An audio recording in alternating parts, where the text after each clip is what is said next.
The King is coming in glory and majesty. Every eye will see.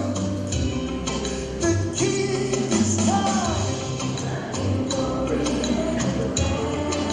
Every eye will see. I say the King is coming. Coming. Every eye will see.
Taken up from you into heaven, so calm in like manner as you saw him go.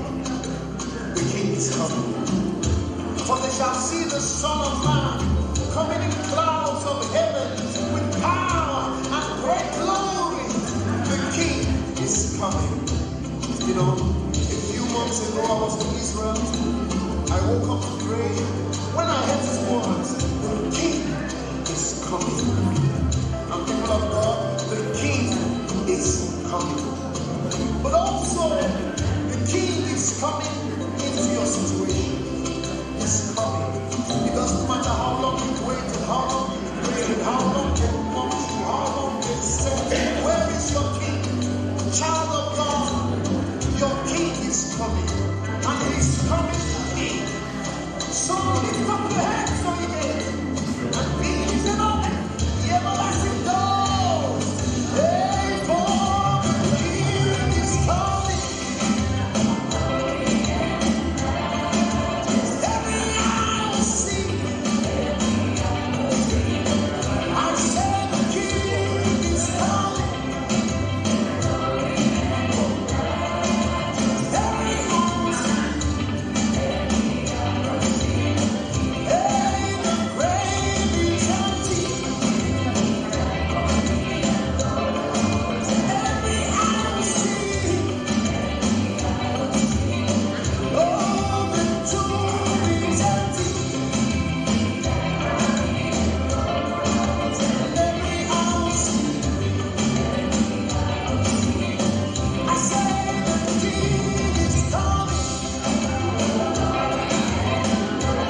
we go home smiling.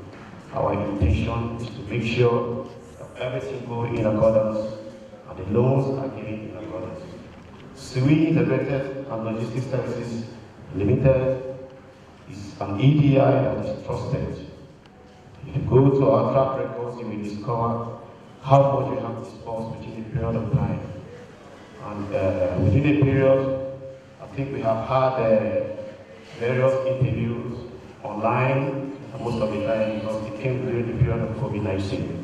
So most of the disbursement and trainings were done online. But it is the CBN stipulation that we should come on ground and do trainings so that all the individuals will be trained and will access the monies according to their training. In recent times, we have been having issues of this training because most of the persons, whenever they go for interview and the question is true before them, they find it very difficult to answer the questions. So we are trying as much as possible for you to have at least a principal knowledge of what it entails about this program. So we are going to do our best. The training is supposed to last for at least 5 days, and because of certain issues, we are trying to streamline it for today and tomorrow only. Try our best to make sure that we cover as much as we can, so that at the end of the day, everybody will go with something. This is the stages of this loan. The first stage of this loan is for your own registration. You register with the EDI. The coordinator of the EDI admits you on the portal. After the admittance, the next thing you need to do is to issue certificates. Those certificate codes given to you are the ones you use at the back page of the database of the EDI. It is your link between us and the CBN. At that stage, the CBN will be able to see you at the back page, and will also be accessing you at the back page. Secondly, after the issuance of certificates, which by God's grace by tomorrow, all of you will issue certificates. After the certificate, process a business plan for you. The business plan is optional. If you know you have the requisite knowledge to do your business plans, you can go ahead and do it. We are not compelling anybody. But to the best of our knowledge, we have the ideas, so we know exactly the pages that are required for the business plan. So most of the time, we prefer that some of our consultants should do it. It's optional. If you have the knowledge, there is no discrimination for that at all. So by tomorrow, after the business plan, the next page is to upload you on our database. Upload you on the database, the next thing is for you to go for interview. Nowadays, the CBN, according to the last meeting here, they say EDI will decide to be doing interviews for their applicants. So if you are going to do trainings or interviews for our applicants, we may decide to access you in our own way, let's send the information to CBN. Then at that point, what is required of you is disbursement. Thank you very much.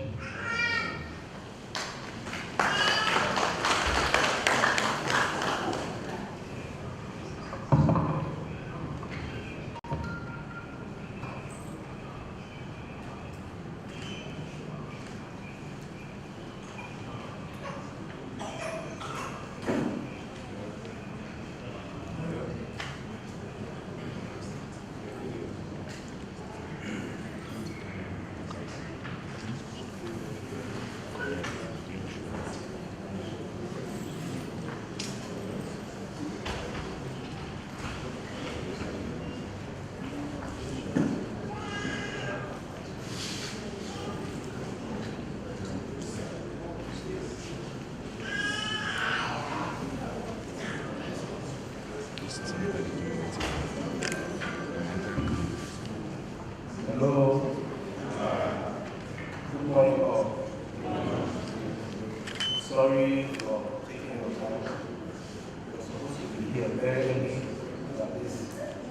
But if you ask some of your friends about the situation on the roundabout is friendly, a peaceful demonstration with regards to the killings everywhere. So we'll head back on our way until God helps us to find our way out of it. very much for your time and your patience. By the grace of God, my names are Emmanuel Williman. I am an entrepreneur. By the special grace of God, I have also benefited from what you are trusting God to also benefit here. And also, as a fellow of entrepreneur, with the knowledge of entrepreneur, I will call and give you lectures for us to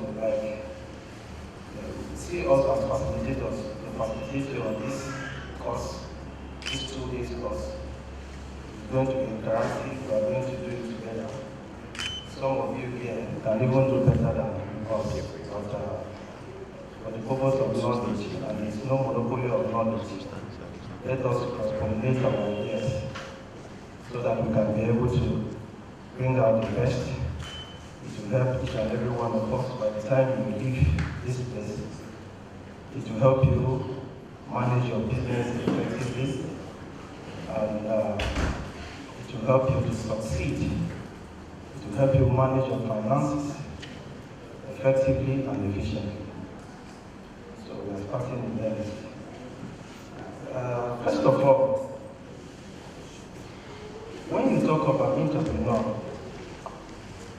something will come into your mind. Who is an entrepreneur? Why entrepreneur? Why are institutions today projecting entrepreneurship? That entails something is lacking. Because there's a lot of graduates today, all over. There are no jobs, and the government cannot provide jobs for everybody. Therefore, you need to provide jobs for yourself. You need to provide jobs for others. That is the essence of entrepreneur. That is the importance of entrepreneur. They make the economy. Without the entrepreneurs, you will not have a very good economy. You don't sit down and allow everything to be done by government. It is the entrepreneurs that help to build the economy of every nation. So, we'll be looking at entrepreneurship. Why do you require an entrepreneurship training? Who then is an entrepreneur? We'll look at the importance and even types of entrepreneurs. So by the time we are done with that, you'll be able to ascertain what is very important in doing business and how you can be able to. Please just put your phone on silence for the purpose of this lecture, please, so that we don't have distraction. Let me one out. You see, I tell people that the world has gone beyond the level of certificate. It's now certificate. Certificate, that's what you know. You know? If you are still waiting to get certificate and get a job somewhere, sorry. It's not possible. It's what you know. It's that which you know that can be able to make you rich. It's that which you know you can be able to create jobs. You will not look for job any longer. You'll be able to create job and give others to do job. And those who you create job and give them, we call them intrapreneurs. Those you create jobs, those employees of yours, we call them intrapreneurs. So you may be an entrepreneur, some other person will be an entrepreneur within your organization. So you have to create this job, have entrepreneurs among you, and from there, they will develop themselves to become entrepreneurs. So let's briefly take the definition of an entrepreneur. An entrepreneur is an individual who creates a new business venture, bearing most of the risk and enjoying most of the rewards. So some of you are writing, you have to be fast. An entrepreneur is an individual who creates a new business, bearing most of the risk and enjoying most of the rewards. They play a key role in any economy, using the skills and initiative necessary to anticipate needs and bringing good new ideas to the market. So, they are innovators. They are gap fillers. They try to develop a new concept. They try to see what is lacking within a given place. And they now think, what do? I need to mobilize the resources to go about producing that which is lacking somewhere in order to fill the gaps. That's why we call them gap fillers. Because once they discover that there is a gap, they have the burning zeal in them. What do I need to do? Two entrepreneurs were sent to carry out a feasibility study in a place. And they returned back. The other one says, where they got to, people were not using footwear. They didn't have footwear there. Footwear was lacking. And one person discovered that no, footwear is a challenge in this place. I think by the time we produce footwear and bring here, we'll be able to make a lot of sales. The other one came back and said, no, we discovered that these people don't like footwear. If we take footwear there, we are wasting our time. We'll not be able to make anything out of it. So you see, one saw an opportunity. He saw something that was lacking and says, how do we fill this gap? It's important to fill the gap.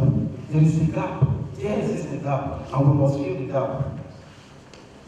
But another one said, no. He saw a challenge instead. He said, no, we are wasting our time. So not everybody will be good enough to be an entrepreneur. But that person who will have the vision, who will have the zeal, who will have that burning spirit in him, will be able to discover that there is a need to fill a gap, and they will be able to go for that. The reasons for why we're looking at mindset, or trying to change your mindset as you see this. Some of you are coming from different backgrounds. Some of you are doctors as you sit here. Some are lawyers. You know, you need to know why entrepreneurship, why I need to manage my business, why I need to succeed in business. So it's very important. How do you know an entrepreneur? They have attributes and characteristics. Some say entrepreneurs are born, some say they are made. Because those who are born, they have those traits inside of them. When you see them, even among you, you know, this person is an entrepreneur. Because you see him with that zeal, that burning zeal, to invent something new, to do something which is not existing, something which is lacking. You see them among you and you know this person is an entrepreneur. There are some that are made, maybe in the process of working with someone, or getting to see experience, or find themselves in situations, they are able to know that, I know, I need to do something. They are not born with it. The situation is making them to become entrepreneurs. So some say entrepreneurs are born. Why is it born? Because the traits, the characteristics of an entrepreneur is embedded in them. You see them, you'll be able to distinguish that yes, this is an entrepreneur. So what are these attributes or characteristics of a good entrepreneur? They have the vision to see that which you cannot see. They see far. And that's what I've just demonstrated. Two managers were sent to carry out a feasibility study. One saw a vision. One couldn't see anything. That one is a good example of an entrepreneur. He has those attributes of an entrepreneur. He was already seeing something which is lacking. He has already seen a gap, and he wants to fill that gap. But the other one, who is not an entrepreneur, he didn't have the same vision. He didn't get that vision. So that attribute was not there. They were lacking. The trait of an entrepreneur was not found in him. And then he ended up the way he was. So what the determination to take risk? Entrepreneurs, that is number 2 attributes, they want to take risk. You see them, they are not afraid of risk. They believe in the higher the risk, the higher the returns. They are not afraid to take risk. There are some of you here who will not want to do anything stupid with your little end money. Say, if I put this one into this one, it doesn't come out. That will be all. After you have paid the money through a lot of stress and all that, you see, you are afraid to take risk. But that is not the case in entrepreneurs. Are we together? Are we together? That is not the case in entrepreneurs. They want to take risk. They are eager to take that risk. Why? Because they believe that by the time they take this risk, the higher the returns that is going to come. So, you have to take risks as entrepreneurs. It is part of the risk you want to take loan. You want to invest in business. You take that loan, invest in business. You have 100% assurance that the more you put in that business, the more the profit. If not, you will not push for it. You have first of all believe in yourself, and that's why you're there.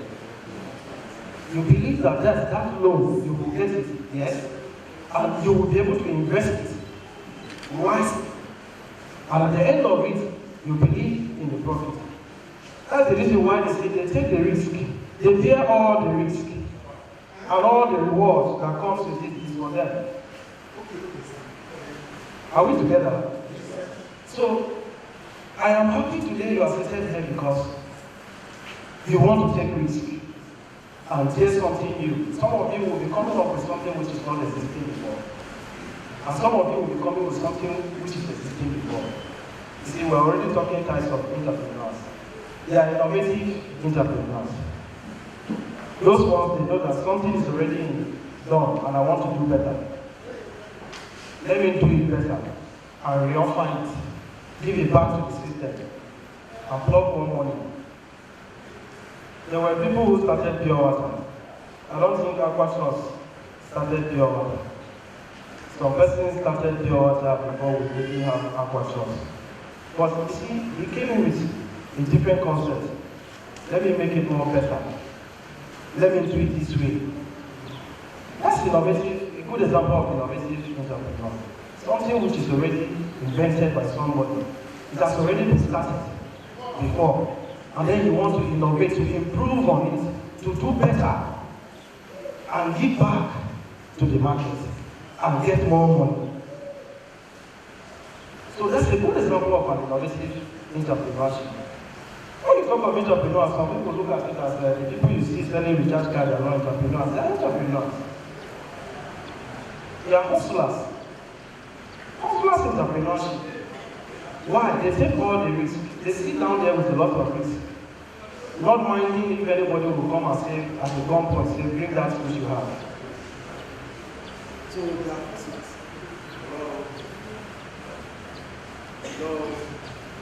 They are hustlers, but they are entrepreneurs. What are they basically trying to do? To survive. And you see some of them engage labor in the process.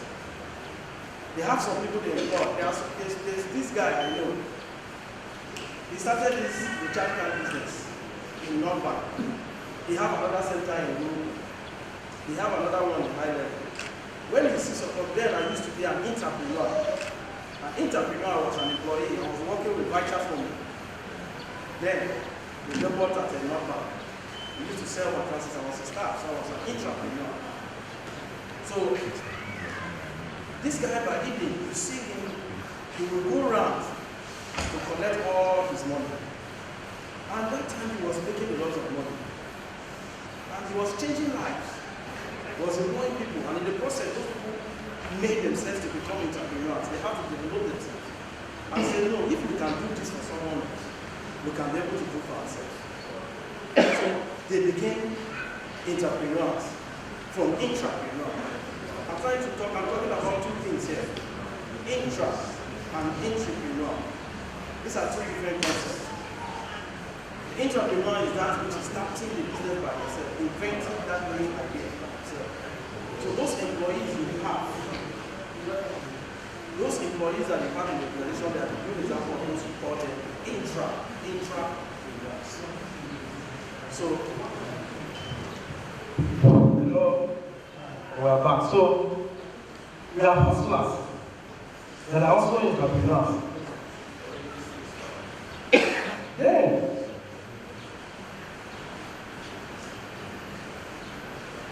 passion. You see, you can't just go into something if you don't have a passion in it. You must develop a passion, a strong passion for something as an entrepreneur. If you don't have a passion in that which you want to do, that business will collapse. If you go into business or anything you want to do, even some of you as assisted, the courses you read in school, you develop passion for it. You have passion for it. You want to do this. Right from when I was a child, if you ask me anything, I tell you I want to be a manager. I just believe in management. I happen to take a junior YF. I have all passes and credits in business studies. It was just very easy for me to just know that yes, I'm a business person. The manager I called for myself, I continue in that aspect. And today I'm already at the higher level of it. You see, so the passion gives the drive. So entrepreneurs are people who have passion for their business, and it gives them the innermost drive to do it, and in the process, they succeed.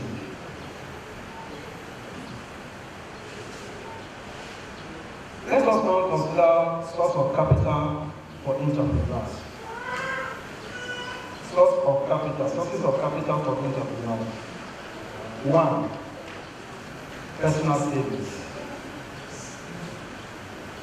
Personal savings. You all know that point. When we talk about personal savings, we don't need to talk about that for much. You save your money. You save your own personal money. You save it. And that becomes a source of capital for you. Disposal of assets. Disposal of assets. Assets are things that are valuables that you have. That which you can be able to convert them into cash. So they are cash, but in another different form. Even the cars we pass there, they are assets. By the time you say, no, why do I drive a car of 3 million? I don't have a good business. I manage this car. I take repairs of this car. I don't have a job. The only money I have, I manage to buy a good car.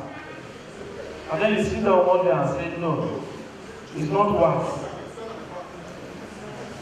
You people are distracting us, please. We're having 2 lectures here. You decide to say, no, let me dispose this car, or you have to, and gather it for money to do business. That's another sort of factor for an entrepreneur. Then borrowing from friends. Point number 3, borrowing from friends. It's another source of capital. There are some of your friends that are doing better than you. Obviously, you see them, you just know that this one is doing better than you. If you walk up to some friend, bro, yes, can you lend me 2 million? Can you lend me 1 million or 500? So can I just start with 100,000? And in the process, you see them grow. There are some business I've seen that have started that small, and today, those people are flying somewhere. That is passion. You have a passion, you develop a passion for something. There are some of your friends who will tell you, I can lend you money. With this passion I've seen in you, with this zeal I've seen in you, come, I'll support you, take some money, and go into business. So when you have a strong passion, you attract some of the borrowings that you have. Some of them will just come natural. Some good friends of yours will tell you, no, I can be of help. Some of them you approach them. Haven't seen that you have that zeal and that passion in you. They borrow you money. That's another source of capital. cooperative societies are low. A lot of you know how you do it. You call some adashi, you contribute money for yourself, you gather those money and go into business. Then bank loan, either from commercial bank, microfinance bank, and the Agemis bank. And that is another aspect you are here for. You want to get training, you want to prepare yourself that you can be able to get loans, that you'll be able to go into business. That's another source of capital. So a bank loan is a general facility granted by a bank to each customers at a predetermined rate and interest. The payment is made periodically by a way of instrumental payments. So bank payments or bank loans is another source of capital for an entrepreneur, and that is the reason for why you are here. You want to get the prerequisite knowledge of how to go about your business, so that at the end of it, you also get the knowledge of how to write a good business plan to convince somebody that you actually have something you want to go into, you want to pursue. And at the end of it, you'll be able to access the loan and go into business.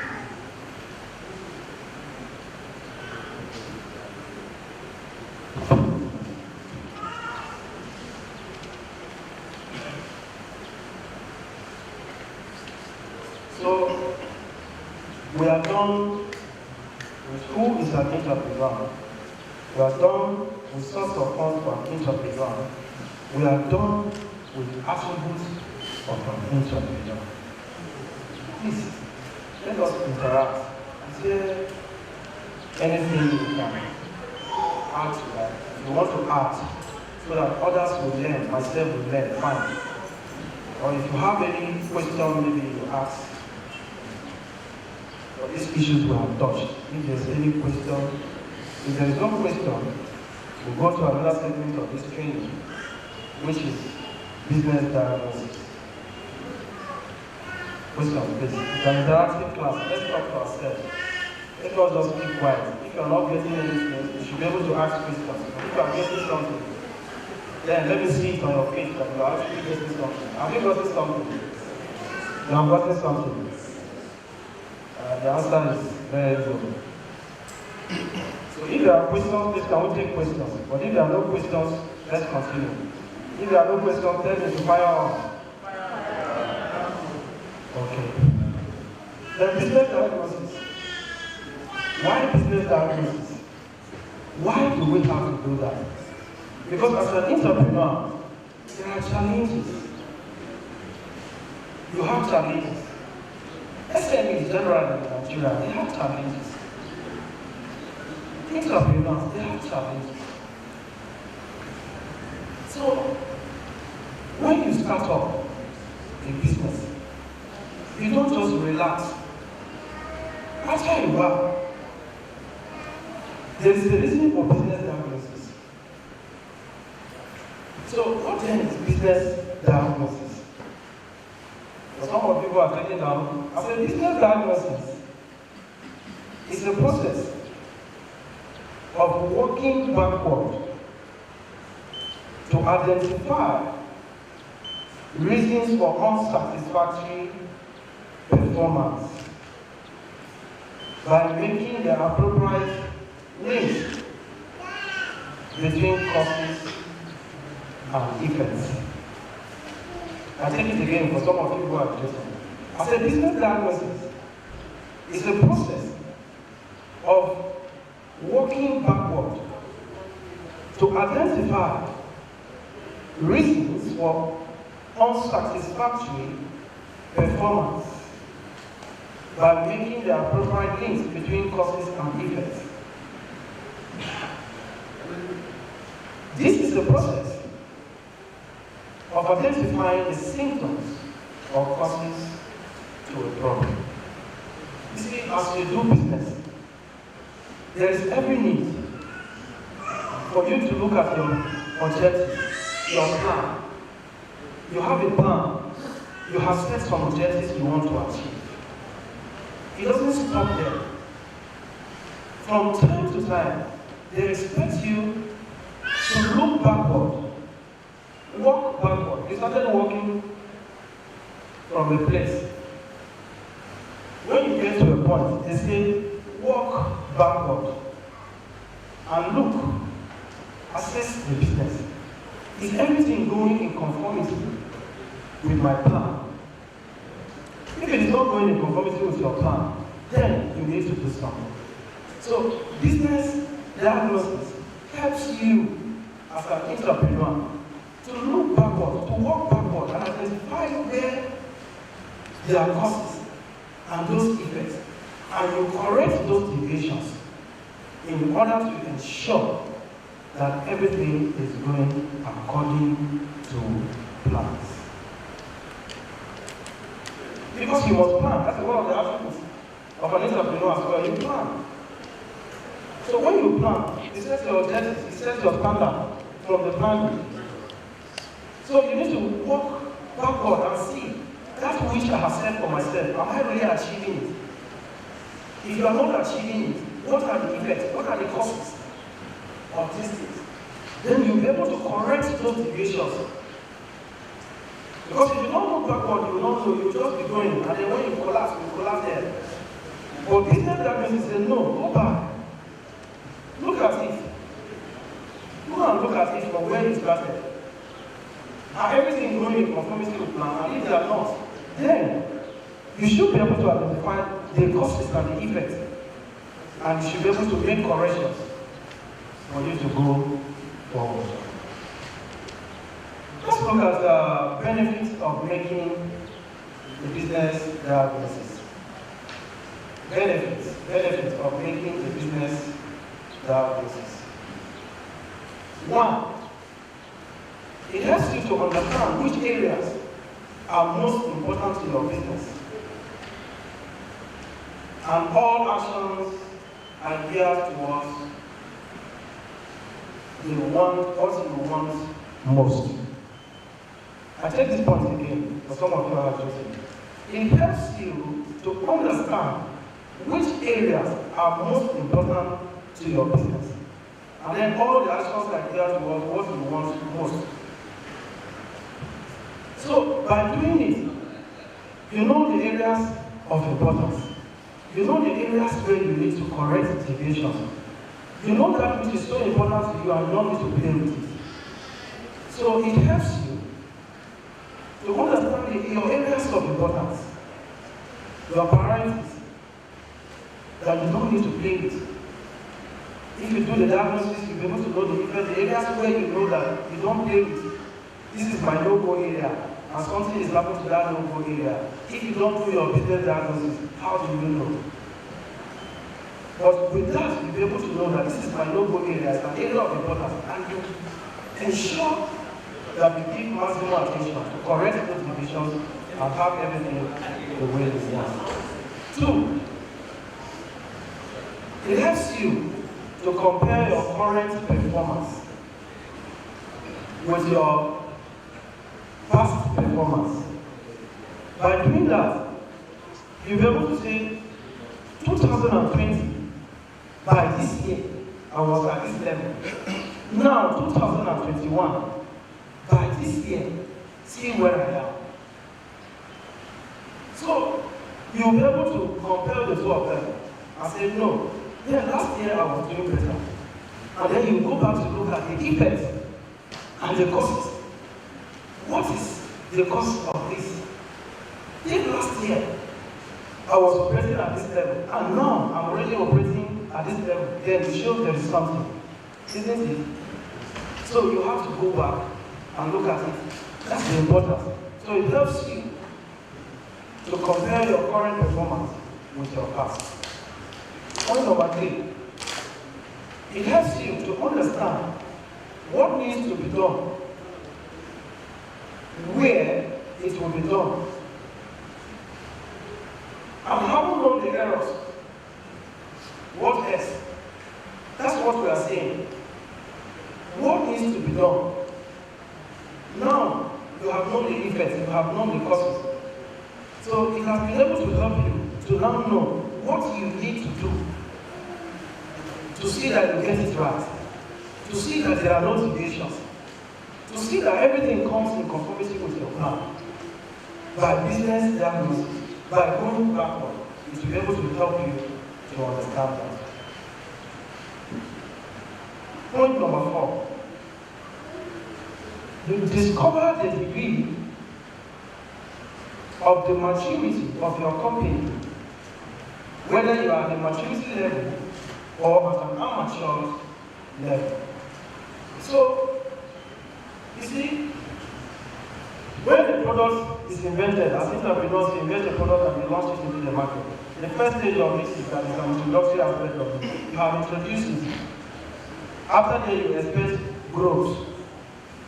Isn't it? From growth, it gets to a maturity level. That is the area where competitors start coming. Once they see that this thing is growing, it has grown to a certain level, it attracts competitors. They now want to also come and enjoy that which you are enjoying. So, by the time you do a diagnosis, you will not know, am I actually at the introductory stage, am I at the growth stage, or am I at my peak? So by that, you'll be able to know the level at which you are operating. Whether you are going at the pace you want, or you are not going at the pace you want, then you'll be able to know what to do to correct that situation. Business diagnosis helps you to achieve that. So it is important that by the time you go into business, when you assess these loans and you invest them into business, there is every need for you to look backward from where you are starting. Don't just be okay with the pace you are going. Check the maturity level. Am I actually matured now, or am I still struggling? If you are still struggling, what is the effect? What is the causes? Go back and correct those deviations. Because if you don't, my dear, you will collapse.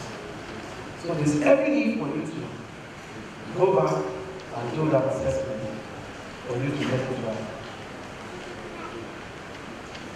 Then, what is to be analyzed in the business diagnosis? That's another point. What to be analyzed in the business diagnosis? We are done with the benefits.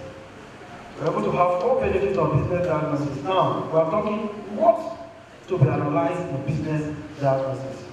If you are to do this analysis, what then are you supposed to, which areas where you are supposed to look into? That's the area we are in now. So we say 1, look at the strategy. Are we together? Then 2, look at your finances. 3, look at your marketing. 4, look at the human resource. Then 5, look at your operations. You see, your strategy may be wrong. The strategy you have adopted for marketing, or pushing your product, or taking it closer to the market, or taking it closer to the customers, those who are going to make the last use of it, the end use of that product, which you have invented as put at the front, or that which you have innovated, and you are taking it back to the market, the strategy may be wrong. So you look at it, is this strategy, do I need to go on a short term, or is on a medium term? If this strategy is not the one that will take you longer, then there is no need. Maintain the short term and go with that. Look at the environmental analysis. How is the environment like? Does it suit this kind of strategy? Why do I have to do this type of strategy if this environment is not suitable? If I need a medium term strategy to go with this, and I decide to say, let me use the long term, and it's not working, you have to go back. That's why you have to go back. And I say, no, let me come with the short term. Maybe I'll be able to get it right and change the strategy to go forward. So the strategy may not be one. We will continue to change. And if your strategy is wrong, there is every need for you to change your strategy for you to get it right. So that's another aspect of it. the strategy you are using for your business, maybe in selling your business, or whatever strategy you are using, maybe to gather raw materials, or whatever strategies you are employing to grow with your business. If the strategies are not good, there's every need for you to revisit it. If you have set the strategy you want to grow, and you discover that the strategy is not working, what do you need to do? You need to revisit that strategy and look at it and say, no, we need to do something to correct the relationship. So that is one aspect you need to look into. That is one of the things that you need to look into when you are analyzing or you are carrying out a business diagnosis. Then two, we talk of finance. It's very important. Some of us, we don't even have the culture of separating our finance, that is our business finance, with even our personal money. We talk of finance, we're talking of money. Up to now, some people, they don't know that as an entrepreneur, as a business startup, you need to have even a salary for yourself. You need to separate your personal money from your business money. They jump out anything. They come from the house, and you see, we don't have washing soap. Go in there and carry it. Give mommy one. Give this person one. Where is that money coming from? That thing you are picking is the profit you have in your shop. That which you have taken without paying back is a loss. So you need to separate your personal money. If the business is not paying you, there's every need for you to think of what to do. If it's not profiting, think of another line of business. It's better. Because you don't do business and begin to take the business money, that's wrong. So you look at your finances. I started this business with 10 million. I started with 20 million. And what I'm operating is 7 million. Something is wrong, my brother. That is the importance of business diagnosis. It's an area you need to look up to your finance. Go back and look at it. You visit it. There's every need for me to know why my finance is dropping. If you don't look at it, you neglect it, you collapse. And it's important. We are telling you as entrepreneurs. We want to change your mindset as entrepreneurs that by the time you have this money and invest it in business, be careful. Go back and look at how you started. Where are you in your finances? If you are making profit, then the better for you. If you are not making profit, then think of what is the causes and effects of this thing. What is happening? Even with your personal life, sometimes you ask this question, what is happening with my life? I'm not going forward. So if you don't ask your finance, your business, if you don't check them to know what is actually happening, you are making a very big mistake. You may not even be breaking even.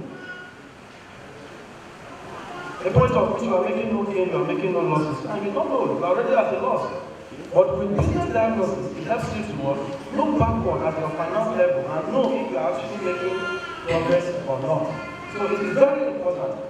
Then it helps you to also control your expenditure. It controls your expenditure. That's still under finance. It helps you to control your expenditure. And it helps you to plan on how to go about everything. How to plan your money. Because if you know that, yes, my finance is the position at which I am, it helps you to plan effectively. Then, your contribution margin and profitability, you have to also look at it. What's your contribution margin? What's your profitability? Are you actually profiting? If you are profiting, then fine. If you are not, you do something about your finances. So finance is very important. And I beg you, separate your personal money from your business money. It's very important. Don't mix them up. Pay yourself salary. Whatever you are taking from your business, you are paying back. Your business should be able to buy that. Your personal money should be able to buy that. Your business, anything your business is receiving, it should be for the business. And as it's going out, you know that this thing is going out for this purpose. And it should be for investment. You don't borrow for consumption. Am I saying something? As you are seated here, if you think this money you want to get is for consumption, it's wrong. It's an error.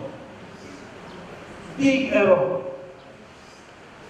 You don't borrow for consumption because you need to pay. But if there is not taking, some of you like there, you can look at 20% and say, I want to just get this loan and just fix my life. No, you won't fix your life. You will have to pay. It's a loan. It's not a grant. So if you don't have any business in mind, and that's where we will know from the business plan, we'll be able to know. They will know. They will know. So don't deceive yourself. You want to borrow money for your personal use, you are getting it wrong. You are getting it wrong. Borrow for investment, don't borrow for consumption. Then your marketing. That's another area. You are doing your business diagnosis, you are looking at your marketing. How effective is your marketing? Yeah? If your marketing is not effective, then you change the plan. You have a different marketing plan. You assess your online media, your online business. How is it going? Is it effective? Is it plugging back? If it's not plugging back, you look for another medium. Then your customer relationship, how do you relate to your customer? The customer is a king and a queen. They are not just kings, they are also queens. So you see your customer as a king. Everything revolves around the customer. Am I communicating? In business, everything revolves around the customer. That's why we call them king and queens. So you try to look at their loyalty. Are they loyal to your product? If the customers are not loyal to your product, then you know that something is wrong somewhere. You know, you have this passion for something, and because maybe the satisfaction you are getting from it, you go to say, this one I want. Let's give me a big meal. Once I get big meal, I get what I want. They say, no, we have this plan. We say, no. That's the sense that if you carry out your research, you will see that there is a customer loyalty to your own product. They are very loyal to your product. There is acceptance, there is acceptability for your product. If your product, customers don't cherish them, then there's no need. You try to look at those areas. It's not acceptable in the market. I don't get the loyalty from customers. You know? Then you change your relationship with them. I'm carrying out the research now, and my head is just thinking customer relationship. Customer relationship. Why customer relationship? Because relationship marketing is the best aspect of marketing you will get to if you really want to get it right. Knowing your customers is not okay. If you know them, then relate to them such that you can keep them and have their loyalty. You can keep them to have a repeat purchase. You can keep them to continue staying in business. So your customer relationship, how do you manage it? How is your marketing going?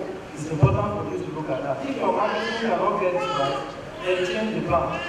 You do something about it. That's the essence of the diagnosis. That is the essence of what the analysis. So that you'll be able to have an effective marketing plan, build good customer relationships, and make profit in your business. Then your human resource. And human resource, we are looking at your recruitment and selection. Sometimes you are wrong in your recruitment and your selection. So what do you do? By business diagnosis, it takes you back. It takes you back and look at the recruitment that you were able to do. Was it effective? If it was not effective, you see that your employees are not productive. How do you test their effectiveness and efficiency through productivity? That's what organizations are looking at, productivity. If you are not productive, they put you off. So if you have an intrapreneur, you have an employee in your organization and is not productive, you don't keep him. So by business diagnosis, it tells you that no, the selection I did was bad, the recruitment I did was bad, and then you go back and do something so that you can be able to get it right and get it done. So if you look at training and development, there's every need from time to time to develop your employees. Your staff, you develop them. You train them, you give them on-the-job training, give them workshop training, or maybe the new aspects of their responsibility. If there are new trends in that aspect, you come for a workshop and give them training so that you'll be able to get the best out of them. So you develop them. If you look at that area, are you actually doing it right? If you are not getting it right, there's definitely why you do your business analysis, you have to analyze that aspect as well. And then go back to correct those divisions so that you're able to get it right. So retaining the talent. There are some of you, you don't care. Say there is no body that's indispensable. That's the thing you have. No. Some people you just have to keep them. You just have to keep them. If you have somebody who is giving you results, and one small thing, laying him up, you are not getting it right. And that's what we're talking about, retaining talent. Keep them, develop them, build them, so that you can be able to hold the organization very strong. So you look at that aspect too. That's an aspect of human resource as well. So that's important. Another area where you have to analyze when you are carrying out the business diagnosis. So your operations, that's point number 5. Sorry? Yes, point number 5.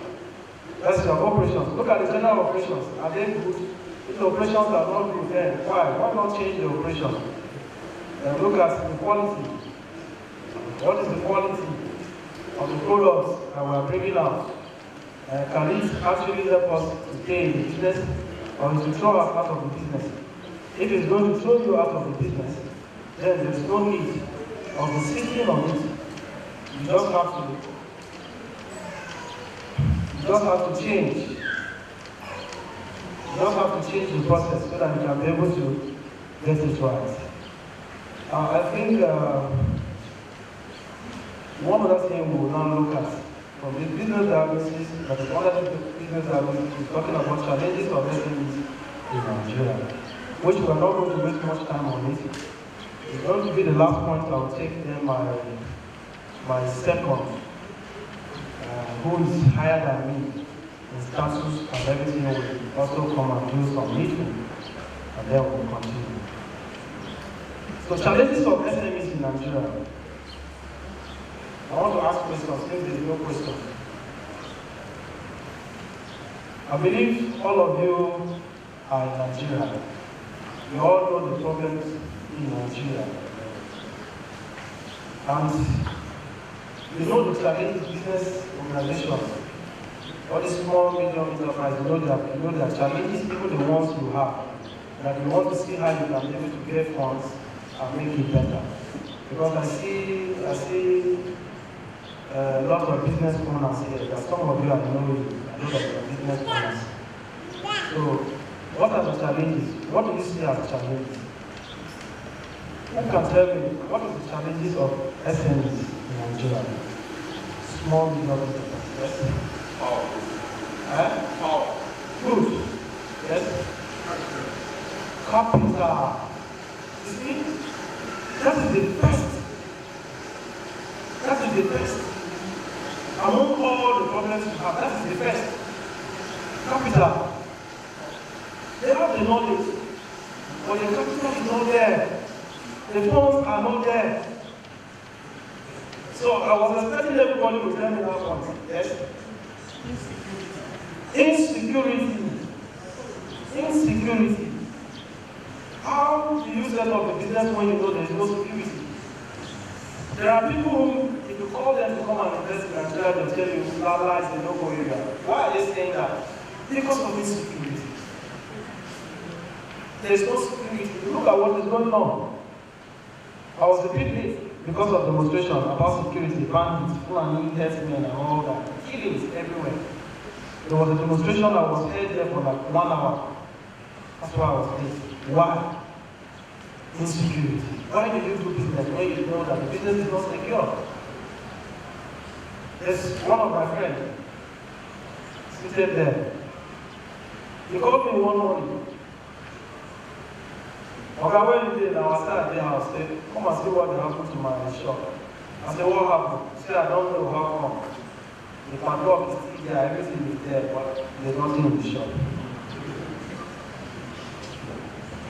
So I wondered. I said, everything is there. I said, yes. I said, then how come? He said, he doesn't know. They went through the wilderness, valuables. These are security issues. So it's one of the challenges that you people are facing in your business. And it's important. What do you do? We call this issue, we call back to government. Government do something. Now, government is doing something. I think we have to appreciate this government. Because if not for the fact that you have the assurance of getting these loans, I don't think you visited them. But because some of us are already sharing the testimonies, and we have to believe that this government in that area of inadequate working capital, that area of funding, he wants to help. And they have started with others, and you have the assurance that they will get to you.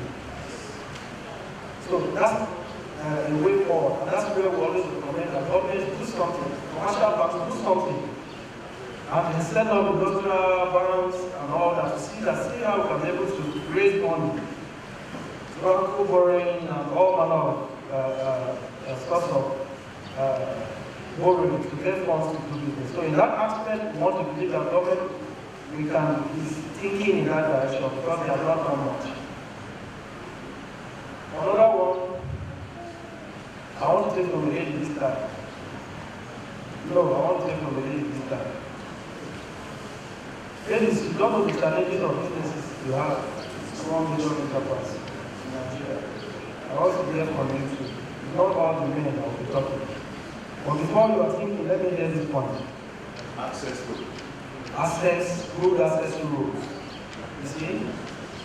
Go to my village. There are no good roads.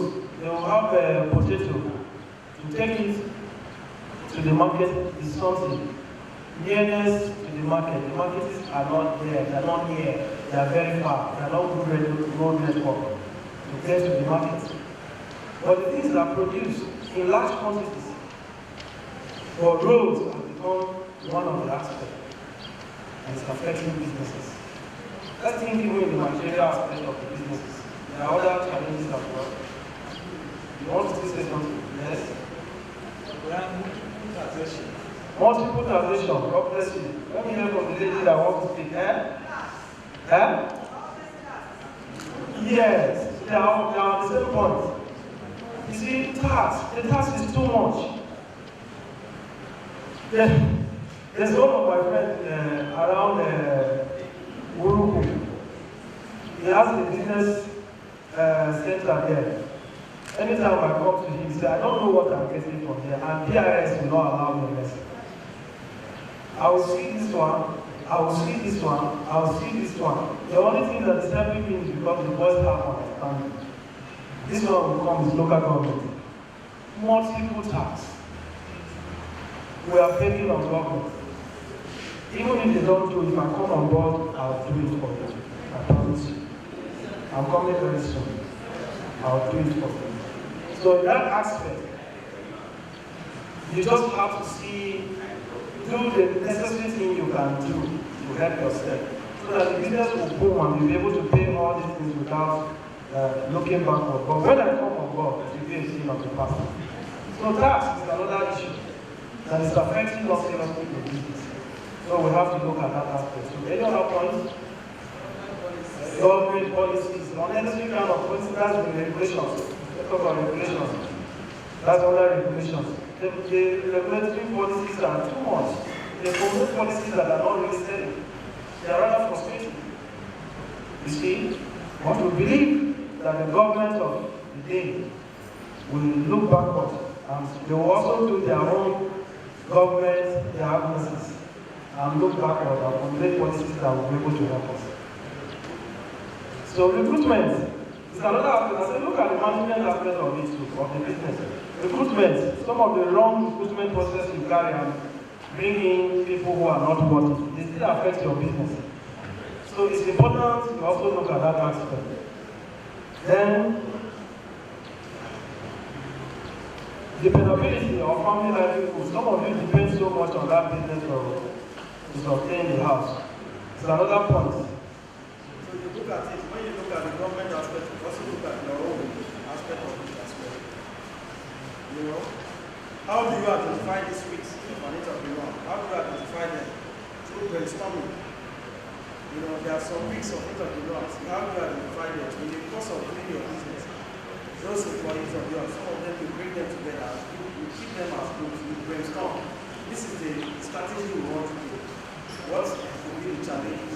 What will be the challenges? So through brainstorming, you're able to identify some of the risks and challenges of entrepreneurs, and you see how you can be able to affect those risks for you to go ahead and do business. Then one by SWOT analysis. What about SWOT analysis? Talk of strengths, weakness, opportunities, and threats. The strengths and weakness is talking about the internal. Look at your strength, and your weakness. So when you complete your policies, you consider your strengths and your weakness. This is the area where I have strength. This is the area where I'm weak. So I don't need to overshoot my standard so that I don't have problems, because I don't have that kind of strength to carry it. So you look at, you say the strengths and the weakness is an internal control. It's something which you can control internally. But that which is opportunities and threats is then outside, within the environment as you see. You see opportunities, you see threats, and do your very best in order to handle this thing in your business. So when you know these challenges, they help you while you do your business diagnosis. They also help you to correct these situations. At this juncture, please permit me to take a deep and still come back. When I'm coming back, we'll be looking at planning, record keeping, purchase, decision, and finance management. That's one of the things you need to know. But for now, I want to call our second, who by name, Emmanuel Ruben Asing, small and mighty. The man who has won a lot of awards on business plan, even with the senior and white was PhD in V. Doctor in making, you are welcome to the podium of continuity. Thank you, as you come. Dr. Ruben Asing, Doctor in making, you are called to the podium. Thank you very much.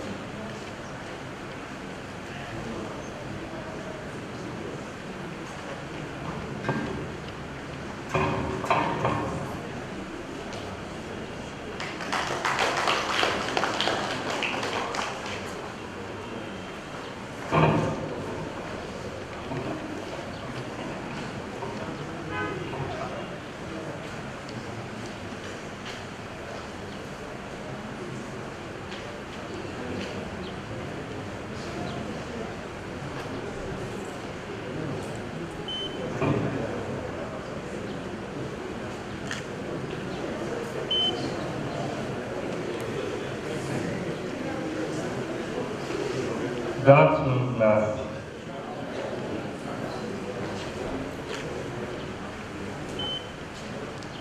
My co-presenter has said so many things. I've given introduction about it, so I don't, what should I say? Just like he said, Emmanuel Ruben Asing. So I'm here to continue from where he stopped. And just before I start on what I'm supposed to present on, I want to add to one of the challenges of SMEs that he said. I expected someone to say something very vital, but nobody mentioned that. I don't know if it's keep your memory. One of the challenges we have about SMEs in Nigeria is poor succession planning. And all of you today, you should know that most businesses fail in Benue State that I know because of poor succession planning. Who succeeds the business after you? When you exit, who is going to take over the business? Most businesses fail because of that. Look at it very well. If you start a business today, you manage it very well. Tomorrow, if something happens, you are dead, or you have an accident, or maybe you are doing it because you don't have a work. Then tomorrow you secure a job. Then who is going to take over the business from you? So if you don't have a good succession planning, your business can never succeed. So you should take that into cognizance. Most businesses fail because of poor succession planning. Right from this poor succession planning involves different stages that you must follow. Right from day one, that you start the actual seeking for loan here. When you are provided loan, you start a business now. You should start looking at it. If it's your child now, you have to start training the child into different aspects of the business. The child should have knowledge about rudiments of a business. That if this business, tomorrow my dad is not there, how am I going to manage the business? But if you don't prepare well for who takes over the business from you, no matter how the beautiful ideas you have, if you are no longer there, the business will collapse. And that is why you see most family business is not progressing.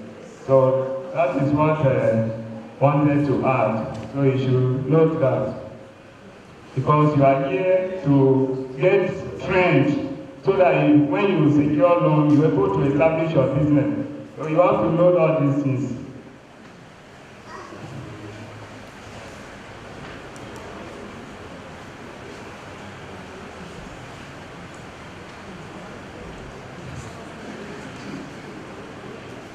Now, my own area which I will be taking is business model and strategy. Business model and strategy.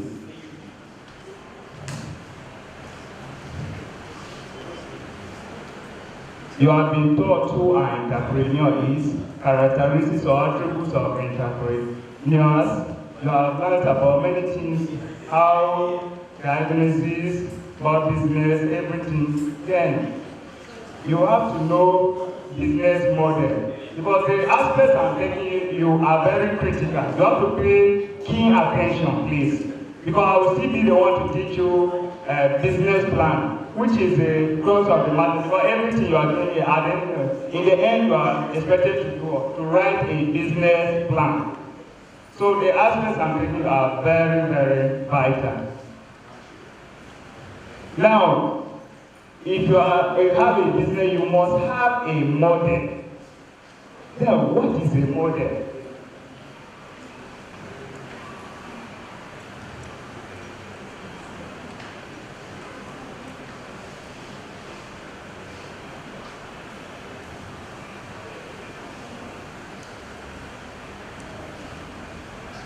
So a model is not a framework.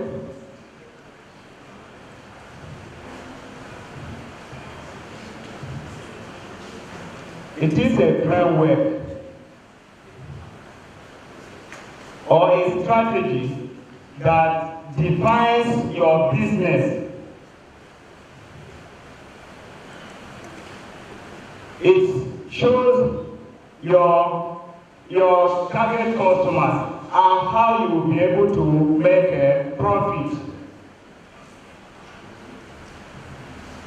It is a framework or a strategy that defines your customers, because it shows you the customers. If you look at your model, it shows the customers. It shows how you are going to deal with customers and how you are going to make a profit. That's why if you have two people here, let's say two of you now ask you to write something on poultry farming, for instance, your model will not be the same, because one will define his or her model, explaining how you target your customers, how you intend to get to them, across to them, how you're going to make profit in your business. Then the next person will still have his or her model. It will not be the same. And these are the key things you know while writing your business plan. Because sometimes you write, if it's for competition, you end up like you said, I'm award-winning business plan. During my NYC, I made an overall winner of a business plan. The certificate I had it from Central Bank of Nigeria. So when writing a business plan, you have to know these things, because your model, the idea you conceive, you put it beautifully. Your model defines. It shows the framework, how you define everything. So it shows you, now this is how my customers, these are my customers. This is my target, these are my target customers. This is how I'm going to relate with them. This is how my products and services will reach to them. And from there, you know how you're going to make a profit. Some may have these ideas, but they don't put it well. So if your model is not clear, most of the business plan competition, if you look at it, online. At times you see like this Tony Elumelu. If you look at it, most of the things they have business model. That's what is your business model. Just a business model, you look at it and just mind of it. Business model tells a lot about your business. Are we together? Hello, are we together?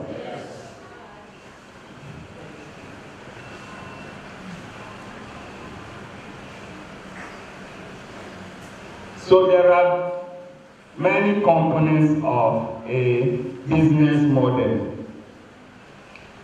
We have to look at components of a business model. One, customer. Customers is the first component of a business model. You have a framework of how your business is going to look like now. So, what is the first component? Your customer. Just like I said, you have good idea. Because in business, the first thing is what? For you to conceive an idea. That's the first thing. You conceive an idea. When you conceive an idea, then how is the idea going to materialize? How do you put the idea? You may have a beautiful idea, yet it will not be fruitful. So your business model shows the feasibility and viability of your business. So after you identify the customer, you know now, these are my target customers. Because you want to just say, I want to go into poultry business. Who are your target customers? Don't just say, I want to go into poultry. You have to know your customers. You have to know that we have maybe you have households, you have industrialists who need this thing. Maybe you go to schools, you go to companies that you know they will consume this thing, sell in wholesale to them, then you know individuals. Then after you identify them, then you know how are your products going to reach them.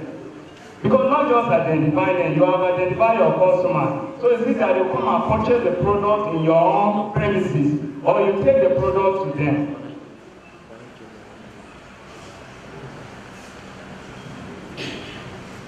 Then the second thing after identifying your customer, the second component of a business model is what? The value your business delivers to customers. What value does your business deliver to customers? What value does your business deliver to customers? You have identified customers. You know who your customers are.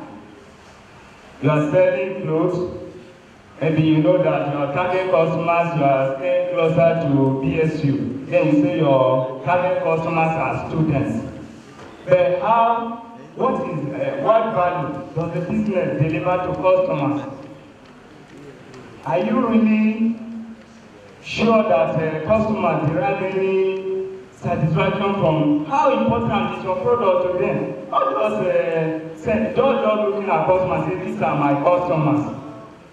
That is the mistake most people make. Sometimes you take a good business to a wrong destination or location because the customers there, maybe what you are producing is of no value to them. It's a good product, it's of no value to them.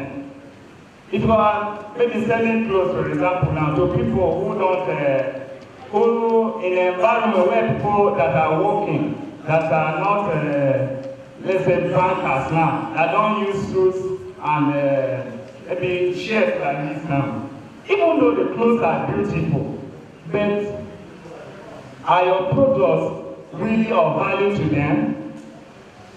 No, answer me, are they really of value to them? No, because their products are good, but your customers don't really need them. It's not as if the clothes are bad, but they don't need them. Are we together?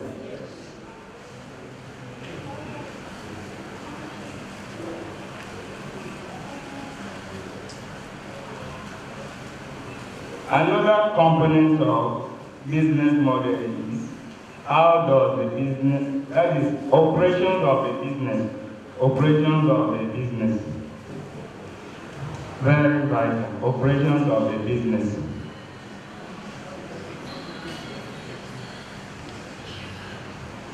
In your business modeling, you are expected to explain operations of the business. How do you operate a business? In operations of business, you have opening and closing hours. You explain vividly. Your business, this is how your business operates. Your business starts from 6 a.m. to 8 p.m. Your business starts from 7 a.m. to 9 p.m. from 7:30 a.m. to 6 p.m. and the rest. This should be explicitly stated in your model. Because if you don't show the operations of a business, your customers will not be able to know. Banks now, they will tell you 247. That is, they operate 24 hours, 7 days a week, right? That shows that at any time, though it's very frustrating that most of the times what they write there is not operational, because you go, you won't even get the money. But that is the implication of having that 247. It shows that there's no time limit. Anytime, 1 a.m., 2 a.m., 1 p.m., anytime you go, you carry out transaction. So in your business, you have to state your operational hours. Then, the fourth component of business model is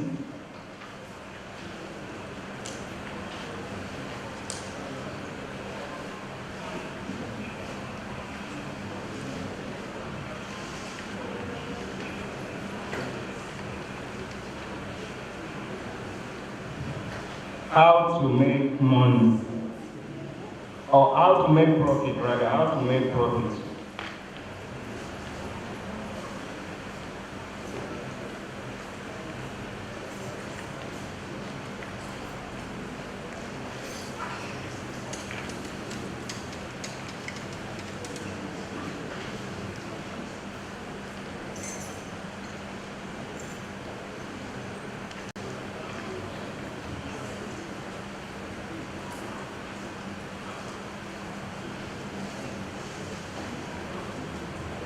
Yes, how to make finance profit in your business. It's another component of the business model. This is otherwise called the revenue model, because you have customers, you have identified your customers, how you're going to operate the business, how you're going to deliver products and services to them. Then how do you now make profit from them? From here, just like my co-presenter has said, you have to consider the cost incurred in the business. You have to consider expenses that are in a business. Because as you are running a business, you know that every business you have assets and liabilities. And in your business now, you know that you have expenses that you incur while running a business. You have things like transportation, fuel, electricity. They are all expenses. Is that okay? So you have to note these things. If you don't put these things into consideration, your model will not be complete, because your financial aspect explains the cost incurred in running a business. And that is why you have to, everything. That is why in accounting, you have what is called gross profit and net profit. Now you buy this jacket. You buy this jacket maybe from the market at the rate of 1,000 naira. You use transport 1,000 naira before it reaches Makurdi. Now you sold it at the rate of 3,000 naira. You have to calculate the transport. Maybe the shop you are renting, you are paying shop, you are paying light, You are paying other expenses, so you have to manage these things before you now know that you are getting profit. At times, some of you don't take the business into cognizance. Maybe you just get something and you say, I'm making profit. I laugh at most farmers. They say they are not losing any. When they farm, they have they sell something, their farm products. They will tell you that they are not losing anything because what they have farmed, they have gotten a bag, maybe a bag of rice now. They are selling it at the rate of 10,000 naira. It's just a profit they are getting. But there are no expenses they are incurring in farming. To farm, are you not eating before you go to the farm? And they say what they get is just their profit. They don't calculate any expenses. Most of them, they don't calculate that. So in business too, that's how most of you do. You don't calculate anything. Anything you get, say that's your profit. But the business is going nowhere.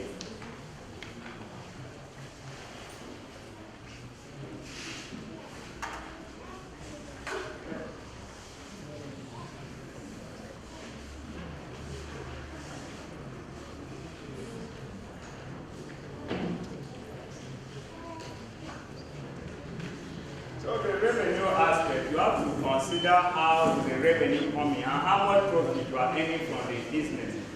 Your revenue, how much revenue are you really getting from the business? Your revenue, just like the earlier said, your revenue comes in different dimensions or aspects. It could be from your retained earnings. Money you get in the business, you reinvest it. That is what we mean by retained earnings. At the end of the day, maybe you set your business, you use 10 million naira, you set the business. At the end of financial year, you have 2 million naira. Then after minusing all expenses, you now have a profit of 200,000 naira. You now use the 200,000 naira to reinvest into the business. That is your retained earnings. Then the revenues will now also come from other sources. Now, we have to know the importance, having discussed the meaning and components of a business model. We have to know the importance of business model to a business model.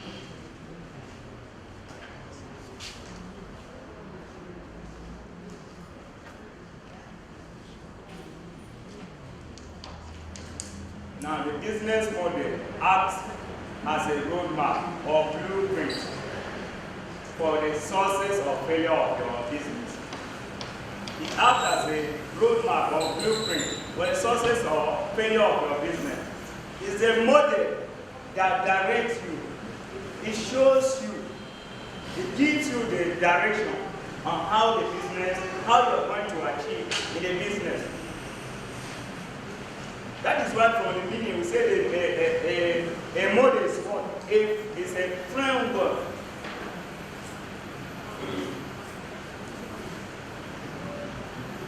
So it's a roadmap, it's a blueprint, it shows the direction of how you are going to achieve. And that is why the key things I've mentioned here, I said they are encapsulated in the word, the business model.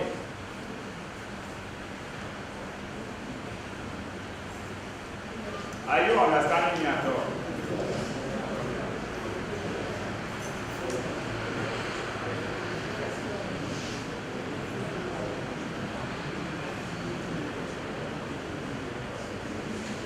Now the important number one. The first importance of business model. It provides market opportunities. The business capitalizes on. The business model provides a market opportunity that the business capitalizes on.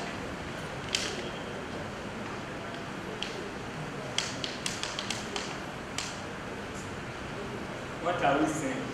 The business model gives you a guide on the market opportunity because from the onset we said the first component of a business plan is what? Identify your customers. So if you identify your customers, you're able to know if there is a good business opportunity in that area. If you don't have good customers, is there good opportunity? No. Because you see no customers that are going to patronize your product and services. If you don't have customers, good customers in the area, that is where we are emphasizing on customers. Because idea is the first aspect. But no matter how beautiful the idea is, if you don't have a good customer. So as you are finishing, at the end of this training, I know each and every one of you have something in mind. But as we are teaching you now, maybe something that you have in mind. If it's something that you see it are not being viable, just change it and look at something else. Because not just that maybe some people are going, I've heard that many people are going to piggery, many people are going to poultry. I want to also go into poultry. Why not think of something different? And that is why what makes you an entrepreneur, a real entrepreneur. Think about something. Entrepreneurs are what? Gap fillers. You identify a gap in the market and fill it. Go around and look at something. You come around this area now, what is it that is lacking here? Maybe somebody outside today now must have been aware that people are coming to gather here. The person now will say, in this kind of gathering, maybe people will need water. Then the person will now bring water to sell. Or they need this kind of thing. They will now bring it. That is what entrepreneurs do. So don't just go into any business that people are going into it. So I want to also join. No, go into business that you see prospects. You see opportunities. And as an entrepreneur, one of the characteristics of an entrepreneur is what? Vision. You have to be visionary. You think ahead.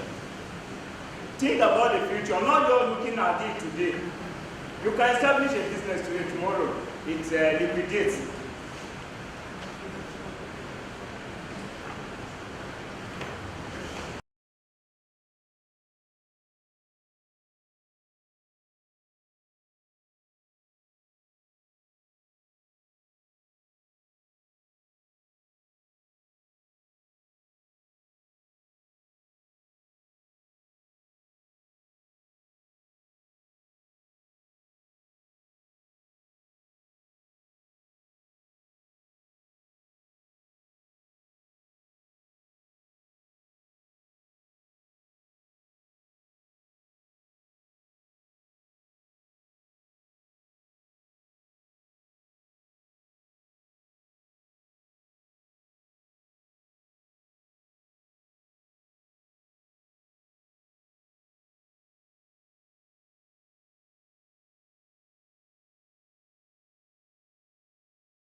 you have done these things, you don't do it well, you end up sometimes not getting it. Because the business plan that you develop, because here they will get you trained, give you a certificate. But it's not the certificate that will provide the loan for you. You have to grab a business plan. The business plan is compulsory. Is that okay? It's mandatory. Without a business plan, nobody will give you the loan. And if the business plan, they will look at it very well. What you are saying, we will come to that, we will explain what the business plan is. But the business plan, I will tell you what you intend to do.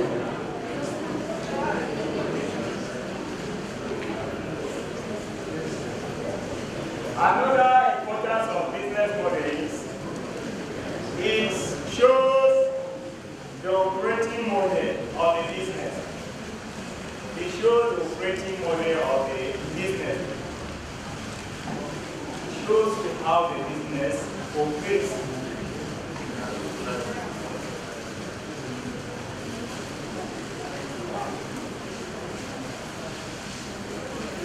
Then, lastly, a business model shows the business owner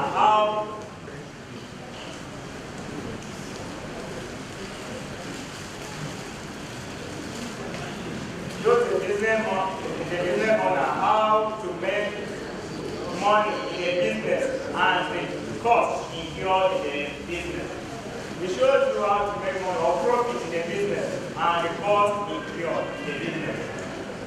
The business model shows you, it explains to you, it clearly, it details the profit, how you are going to, the steps you are going to carry out in making your profit, as well as the cost you incur in the business.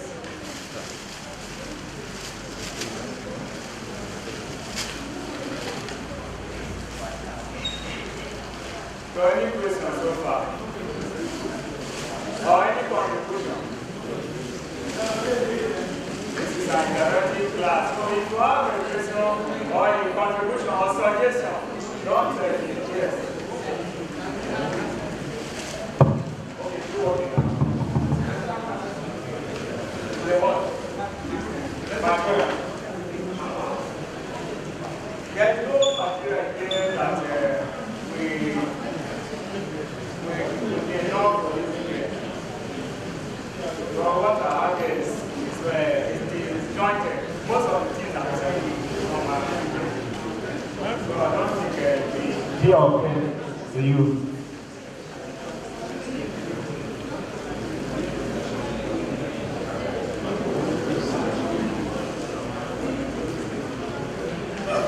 So I think it's more important for you here to pay attention to what we are saying than the writing. Is that okay?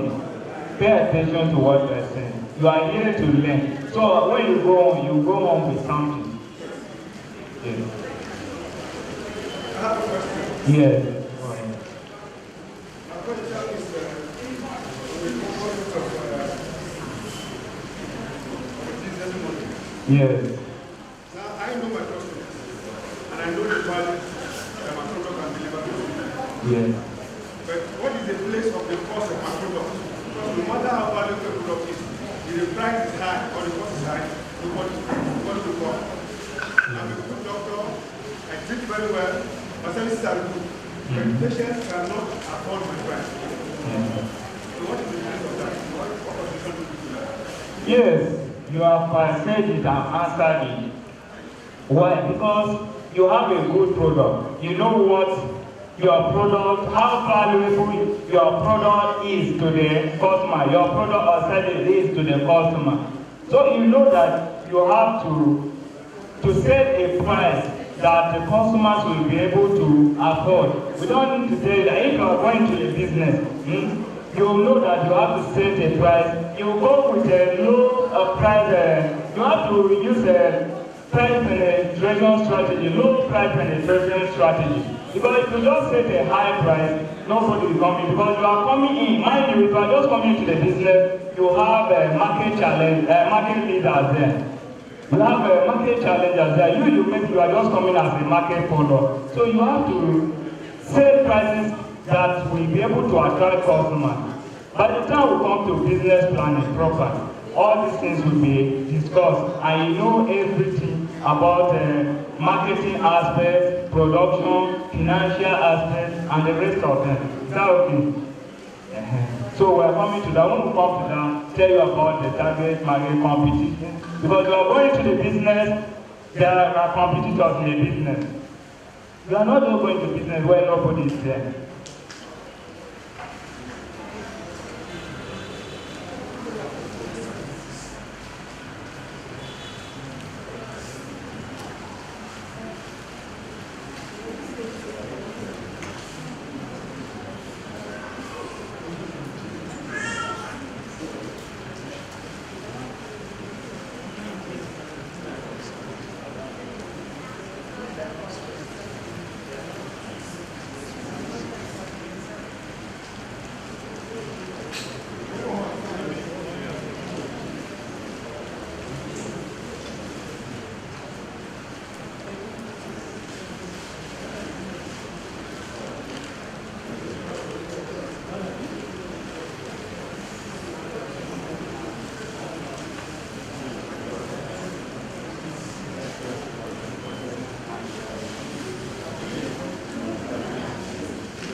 I'm talking plenty, ba? Am I talking too plenty?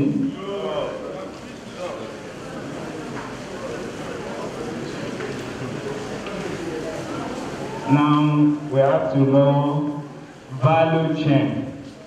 Value chain.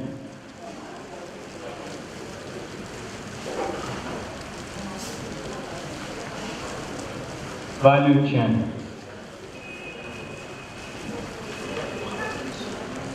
Value chain is just a set of activities that show how a company's products and services reach the customer, the target customer, the target market. You have produced a product, so how are your products and services going to reach your target customer? That is what we mean by value chain. So there are certain activities. You must have heard on the chain, they will say the chain. So from here, it moves to this, it moves to this. Some of you will be hearing about middleman. They will say this is a middleman. So if you produce something, how is it going to reach your customers?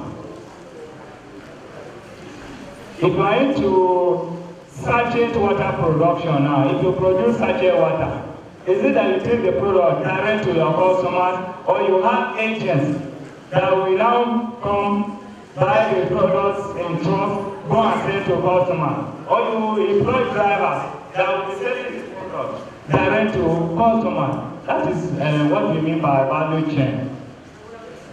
Are we together? All these things, when we come to business planning, business plan, all the stages of business plan will be well explained, and that is why I don't want to even bother most of these things, because everything is contained in the business plan. A business plan has a different segment or stages, and each stage or section, as the case may be, is well explained. You have to know everything at each stage.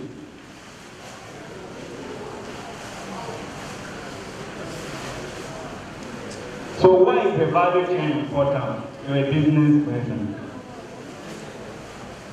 The same value chain involves series of activities that show you how your product will reach your target customer. So why is it important? Why is the value chain important? Can someone attend this?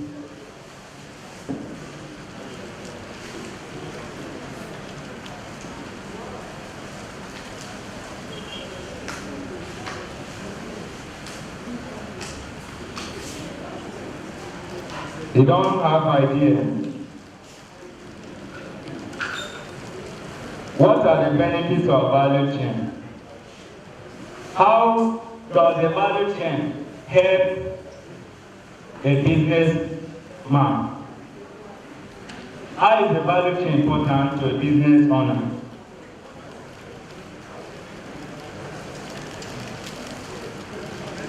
Now, it helps you to understand different linkages. It helps you to understand different linkages on how the product will reach the final consumer. From the value chain that you're able to know, if you produce this, I have this person will buy it, take it to the next person, from this person, it will now reach my target customer. The value chain helps you to know advantages you have over your competitors. Because if you know how you're going to take your product, because you are not the only one into the market, so you also have competitors. How do they produce their product? How do their product reach their target customers? Maybe example that I gave you earlier of sachet water. Maybe they produce it, they leave it there, customers come directly to pick it there. Whereas you devise a means where you produce and you have agents that supply the water direct to customers. So it helps you to know how you get your competitive advantage over customers. Then lastly, it helps you to understand your core competencies and areas of improvement. It helps you to identify your core competencies and areas of improvement. When you have a value chain, you have known core competencies and areas of improvement. You know where you are going to improve. If there's need for room for improvement, then you improve. If there's none, then you know you continue then. If you have questions, you ask.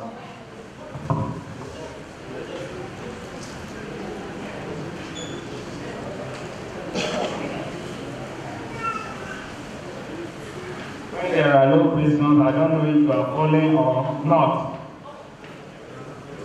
Have we gotten anything from what I said at all? Yes.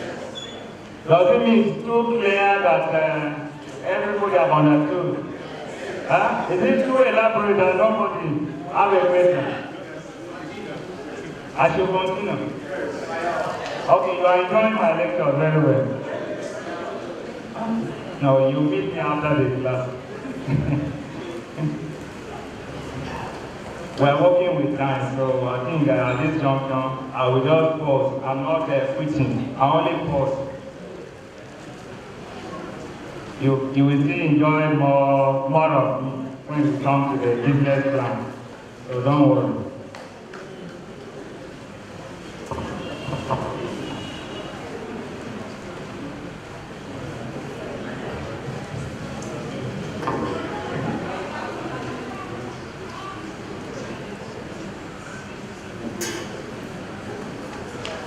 Hello.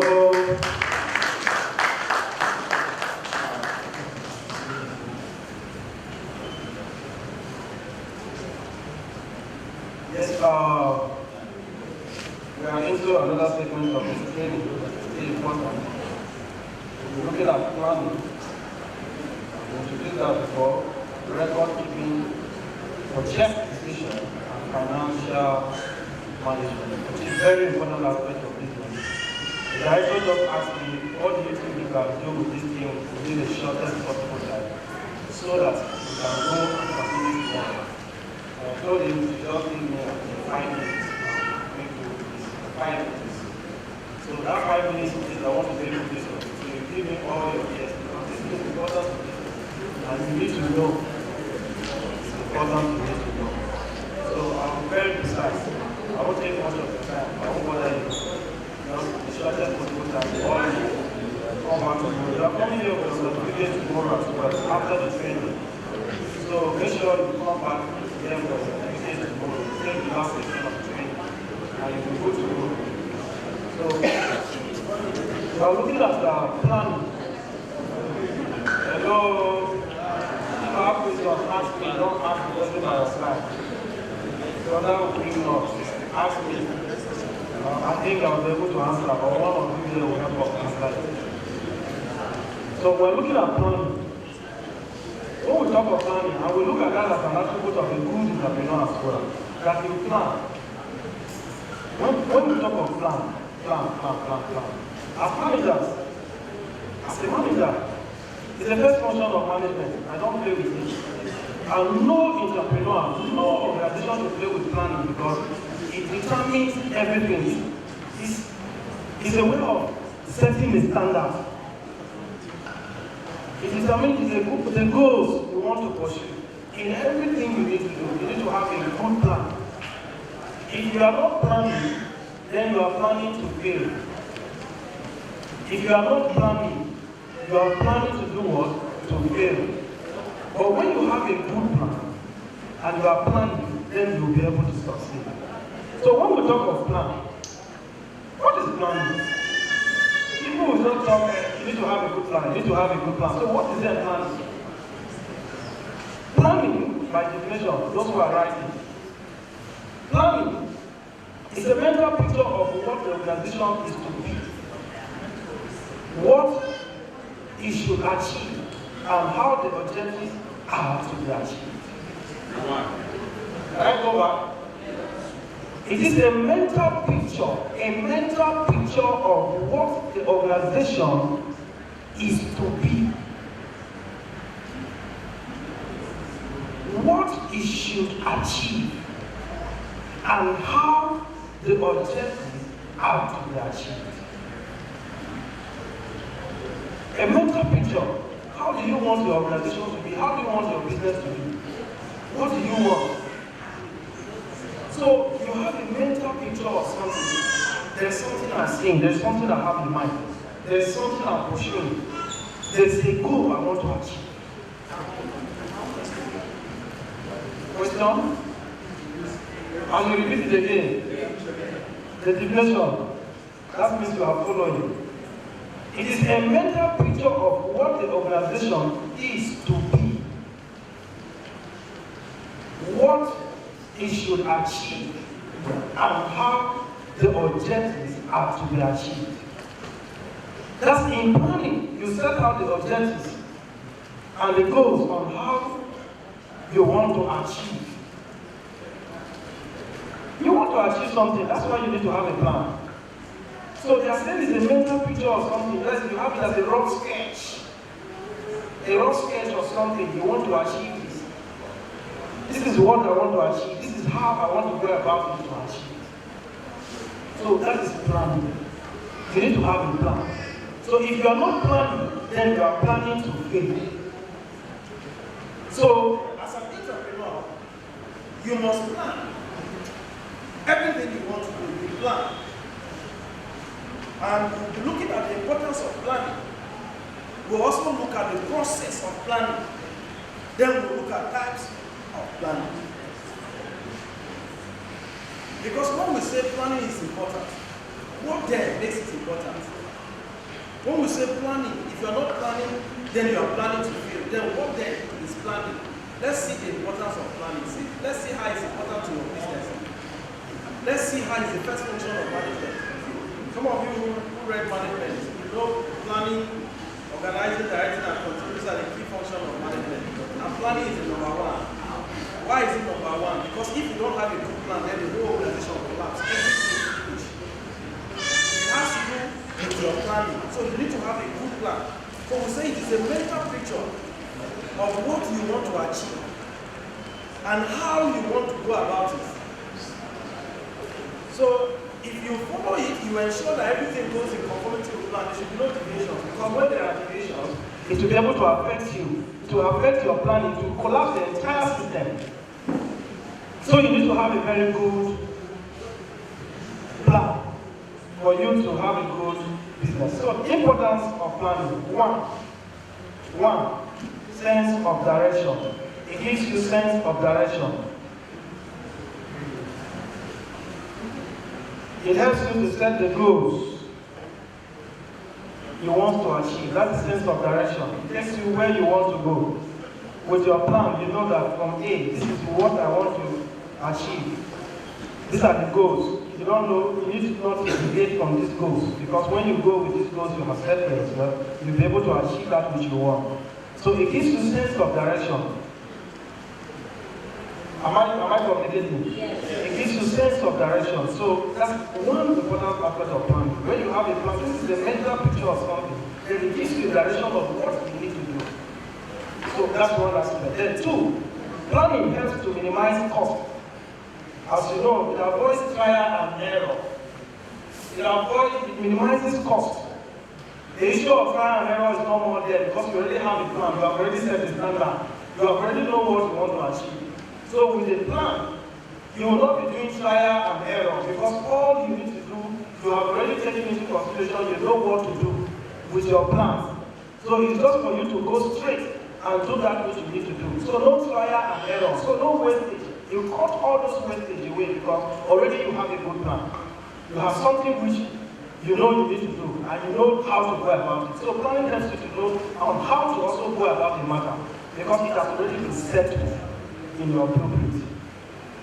3, planning helps us to manage uncertainties. When we talk of uncertainties, these are things you don't plan for and they come. So they come in business as you do. They just come. You don't know. But with proper planning, you know that no, this is not what we bargained for. And it helps you to manage those things as they come. So planning helps you to manage uncertainties. It helps you to manage uncertainties. 4, it enhances spirit of what? Togetherness. Spirit of togetherness. If we all know where we are going, goals are already set. Objectives have already been set aside on how to go about it. Then you and me know that this is what the organization is heading towards. You know that this is what the organization is heading towards. The other person knows that this is what the organization is heading towards. So we all have the spirit of oneness, spirit of togetherness. We all know where we are going. That's what the point is saying here. Everybody within the organization knows where they are going. So the spirit of oneness, the spirit of togetherness is in us. We already know all the direction the organization wants to go. So with proper plan, everybody that is incorporated in that organization knows that yes, this is the roadmap. This is how we want to achieve. This is where we want to be in the long run or in the short run. We want at the first quarter of our business, we want to be here. At the middle, this is where we want to be. So there's that spirit of oneness, spirit of togetherness is in all of us. And planning helps us to achieve that. Are we okay with that? Yes. So that is what plan does for us. So planning process. No, we don't have time. So I'm trying to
objectives. 3. Have you taken that point? Establish an action plan. When that is done, then establish the action plan. These are specific, prescribed means to achieve the objectives. The plan that will achieve the goals effectively and efficiently should be taken. So, establish the action. Take that action to achieve that which you want to do. That's what the point is saying. How will you determine the goals? Then take the action. Don't determine it and leave it. Take the action to follow up with the goals and objectives. That's what the point is saying. And it should be done in such a manner that it will be effectively and efficiently achieved. Point number 4. Allocate the resources. You have the resources. You have made the plan. When you make the plan, you determine the goals. Then you take the action. What next? Allocate the resources. Release that resources, which you know that this plan I have taken this plan to release 500,000 on this. Release it. That is what the point is saying. Point number 4. Allocate that resources. Let's get it from the points here. It says it entails budgeting resources for each important plan. Budgeting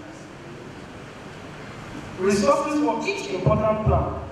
Resources are the financial, physical, human, time, or other assets of the organization. The resources allocated should be what? Adequate to achieve the goal. They should be adequate. So once you take an action, then allocate the resources. And the resources we are saying it should be adequate to achieve that which you have planned. Don't bring a legal thing that let me manage or let me try and error. That's the reason for planning. Plan helps you to contain all those issues of try and error. There are no more there. So once you have already planned, the resources is there. They say you're taking an action. They say you should allocate that resources. And it should be such that you can be able to work effectively. Achieve that plan which you want. Point number 5. This is our planning process. Point number 5. Implementation. You implement it. This means using resources to put a plan into action. The use of the resources that which you have to put the plan into action. Now you are free to flow. Let it move. That's what the point is saying. Implement it, implementation. Implement that which you already have in mind. Point number 6, and that is the last one. Control the implementation. Control the implementation. That entails the firm must manage the have implemented the action plan. Control it so that there should be no deviation, because deviation will be able to get it wrong for you. That's what I'm saying. So the plan you have as a good entrepreneur, follow this process. Ensure that everything is going in conformity, so that there are no divisions are taken care of, they are being curtailed, and you'll be able to achieve your goals and objectives. Are we there? Types of planning. Types of planning. Quantitative plan. This is expressed in a numerical term. Example, budget is a good example of it. Budget is a good example of it. Quantitative, say quantitative, that's in what? In numerical terms, in figures. That's what they're saying. That's one aspect of plan. Then second, financial plan. This plan is expressed in monetary terms. This is a plan that is expressed in what? Monetary terms or value. Like naira and kobo. Like naira and kobo. Thirdly, organizational coverage. This is the extent of coverage of the plan. It is part and part of the entire organization. The organizational coverage, you plan how to cover the entire organization. It's a plan that is planned to cover the entire organization. Time. That's time planning. Here, it is based on what? time period such that we have monthly, we have quarterly, semi-annually, yearly. That is based on what? Time. It's based on time. That is time planning. That plan is quarterly. Quarterly, yes, monthly, like that. With your time. As the time goes on, say after 3 months, so you plan within that time. So it's the plan that is done within periodical timing of situations. From one period to another period to another period, from quarter to half, semi-quarter to yearly. So it's the plan that is done from what? At periodical, at intervals. That's the word. At intervals. Thank you. So financial functional plan. Functional plan is the plan that is planned or is done to function. That is how you want the organization to actually function. It tells you that is how you want it to go. How you want it to go. This aspect, we plan the marketing department to function like this. We plan the production department to function like this. So based on the function performed, based on the function, the human resource, we plan you to perform like this. We make plans for you to go like this and achieve our result. The marketing, we have planned for you based on your function. This is how we want you to go. The personnel, this is how you want us to recruit our people, train our people, and bring the best in them. So functional planning is based on that aspect, on how you want the departments to function effectively within the organization. Are we there? So now, record keeping. Record keeping. We have done with planning. Record keeping. Record keeping simply is the process of ensuring that proper book of accounts are kept for the organization to ensure that the information are made available as at when due. Am I saying something? No. I tell it again. Record keeping simply is the process of ensuring that proper books of accounts are kept for the organization to ensure that information are made available as at when due. You are coming up on now. So why do you need to keep this? Who needs information? Why do you need to keep information? Why do you have to ensure that proper records, financial records are kept? Why are you doing this? Because people have this business and they want to ensure that they make profit.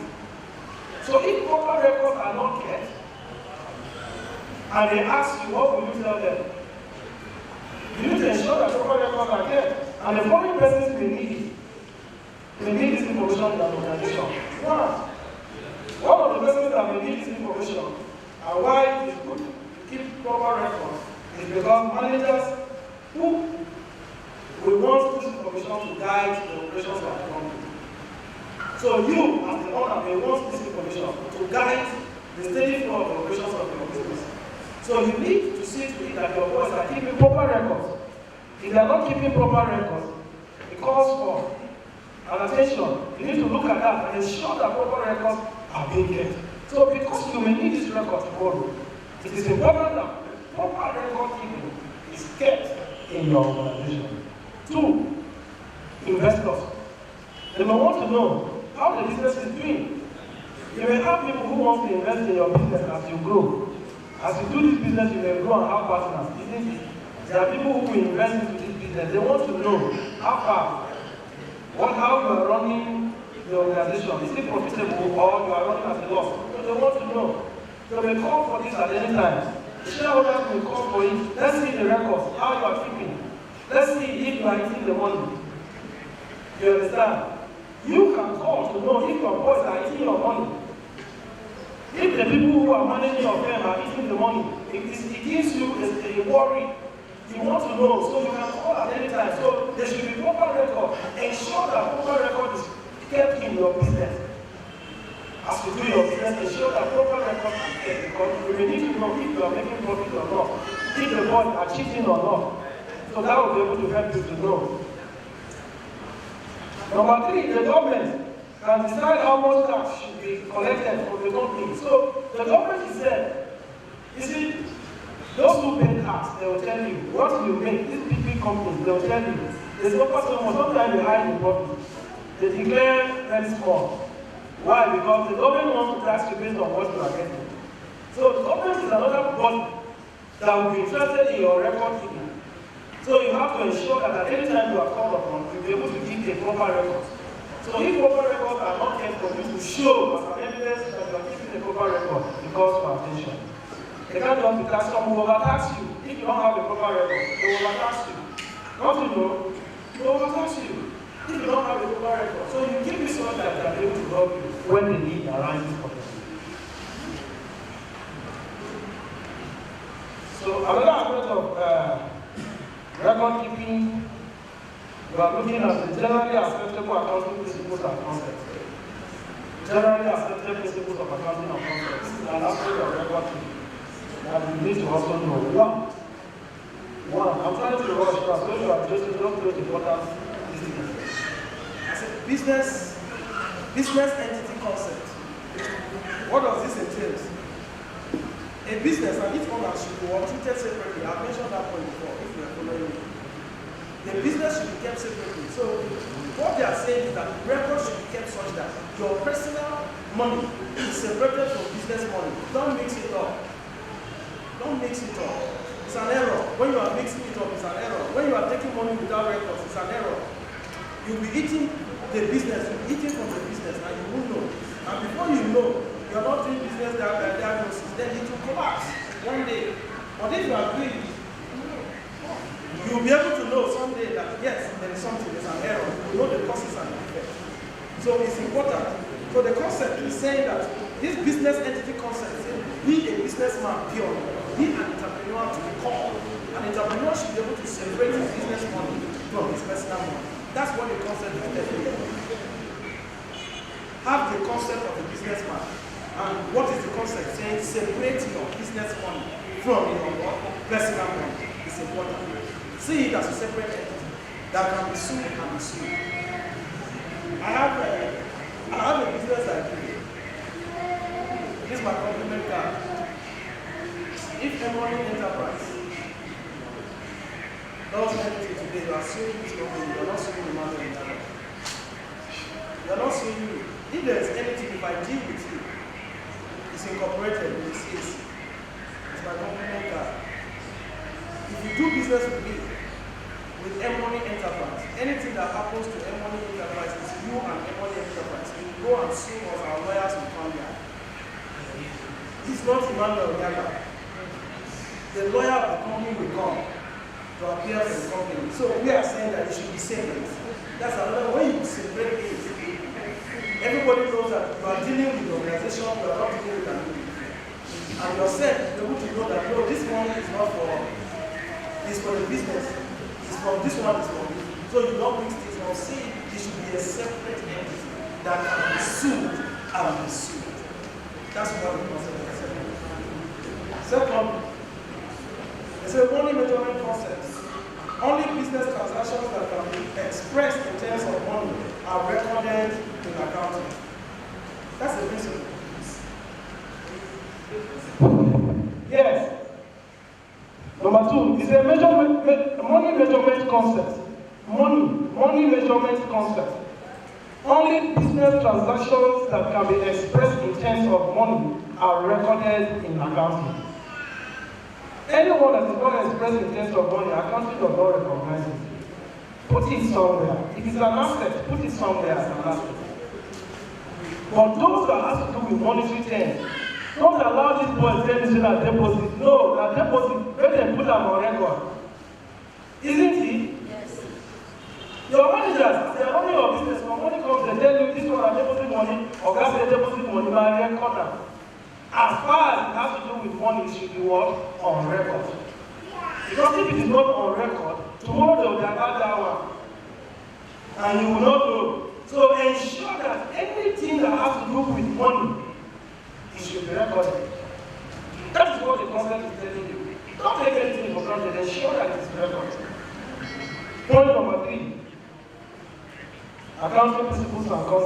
It's a dual aspect concept. For every credit, there should be a corresponding debit was and paid. Credit, debit. Those who read accounting will always tell me that everything that you credited, that any you debit. You put money into the business. The business is receiving the money. Record it at the point the business receives. And when the business is also giving, it should be such that the business was giving and it also received. So when there is a credit entry, you receive a credit. There should also be a corresponding debit. Because when it's going out, you still don't show how it's going. No. It's a two-way thing. Credit, debit, and credit. One lawyer will always tell one of his friends, because he was a drunkard, a lawyer, drunkard. He said, my friend, get out. You call yourself an actor because of debit and credit. That's it. But that is true, because accounting, the principle holds that you must work, there must be a corresponding credit entry. Once there's a credit, there should be a debit. Once there's a debit, there should be a credit. It should show how it is coming in, it should show how it is going out. So this record has to set in this form, in this manner. Going concern concept. That's number 4. That business is a continuity and it should not be forced to stop. Hello? I should go back. Number 4, going concern concept. He said business is a continuity and it should not be forced to stop. Business should be seen as what? A continuity. So don't be thinking you run this business and after you let the business collapse. No. The business should be a continuity. So do it such that even if you are not there, business continues. If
of you just buy stock and put it, you look at your stock, you value your stock.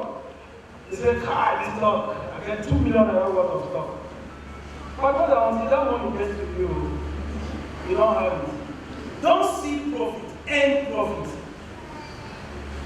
So the mistake would do that. Sometimes once they make the first payment, and I have need for 100,000, and I say, absolutely, my money inside that transaction is 100,000. I will take the 100,000 and go and solve my problem. And when I come back to that very place I made the supply, they say, I will not be consumer all. We won't make returns. I don't already take what the profit out, go chopper. That is the mistake some of you will be doing.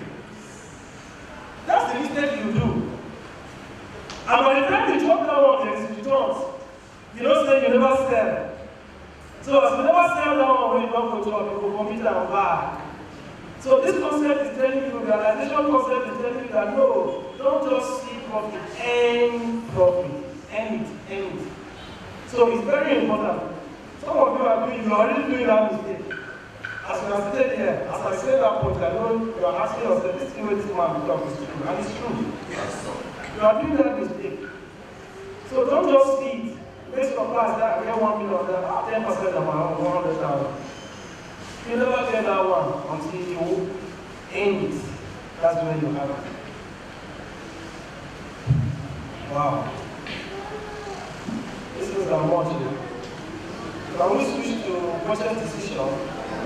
Let's leave this accounting.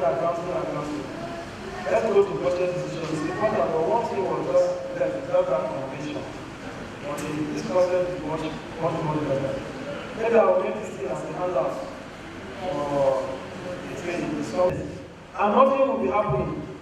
So sometimes as a business people, use celebrities to motivate them to come and buy. That's why you see some people, some organizations will use if they are producing Coke, you see Messi taking the Coke, and you are a fan of Messi. What do? Most Messi will take Coke now. Wow, if Messi will take Coke, if I must take Coke, I don't be Messi now. So it's a very simple concept. They want to help you here to see how you can push the customer to make purchase. Use celebrities, use stars, make them take that product. You see, Otom, our governor, you see the cap he used. So many people became interested. Otom is using a cap that it has that combination.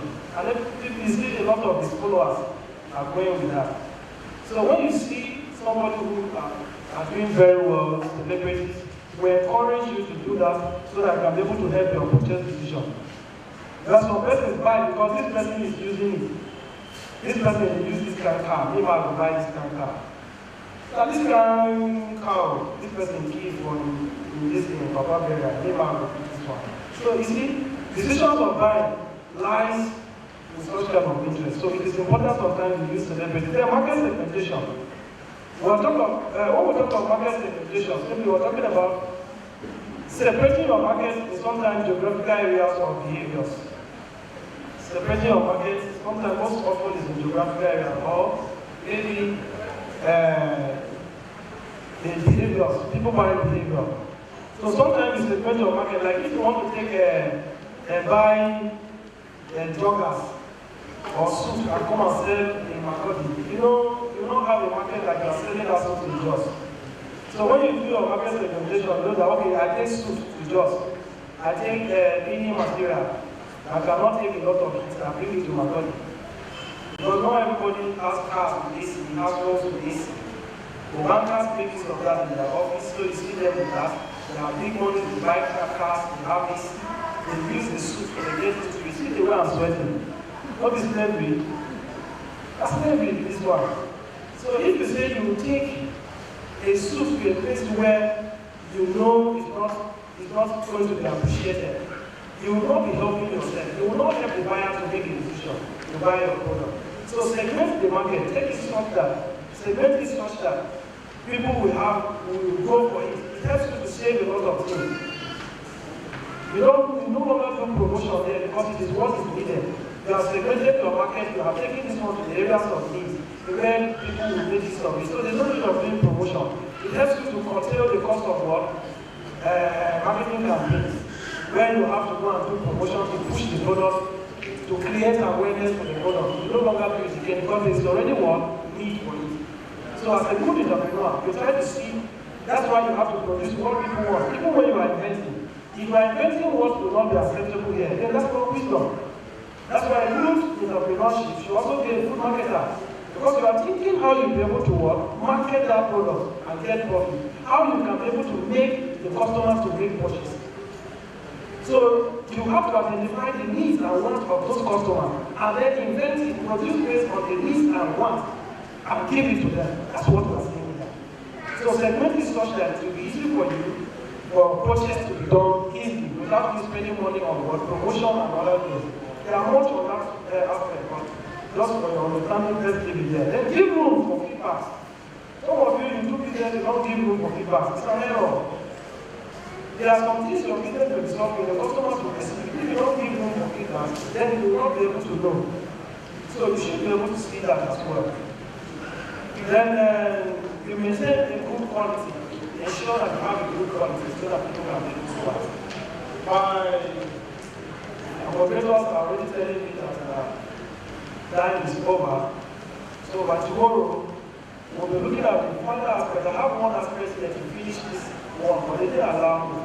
I think they are giving me 5 minutes, I'll finish it. Financial management. If they give me, I'll just finish it. So tomorrow we'll start on. I should do that one. Okay, financial management. Thank you very much. Thank you very much. Thank you for your opinion. So financial management. What then is financial management? Financial management or planning is the process of estimating the capital requirement and also determining its work competition. In other words, it entails planning, organizing, directing, and controlling the financial activities such as procurement, utilization of funds of the enterprise. I go back again.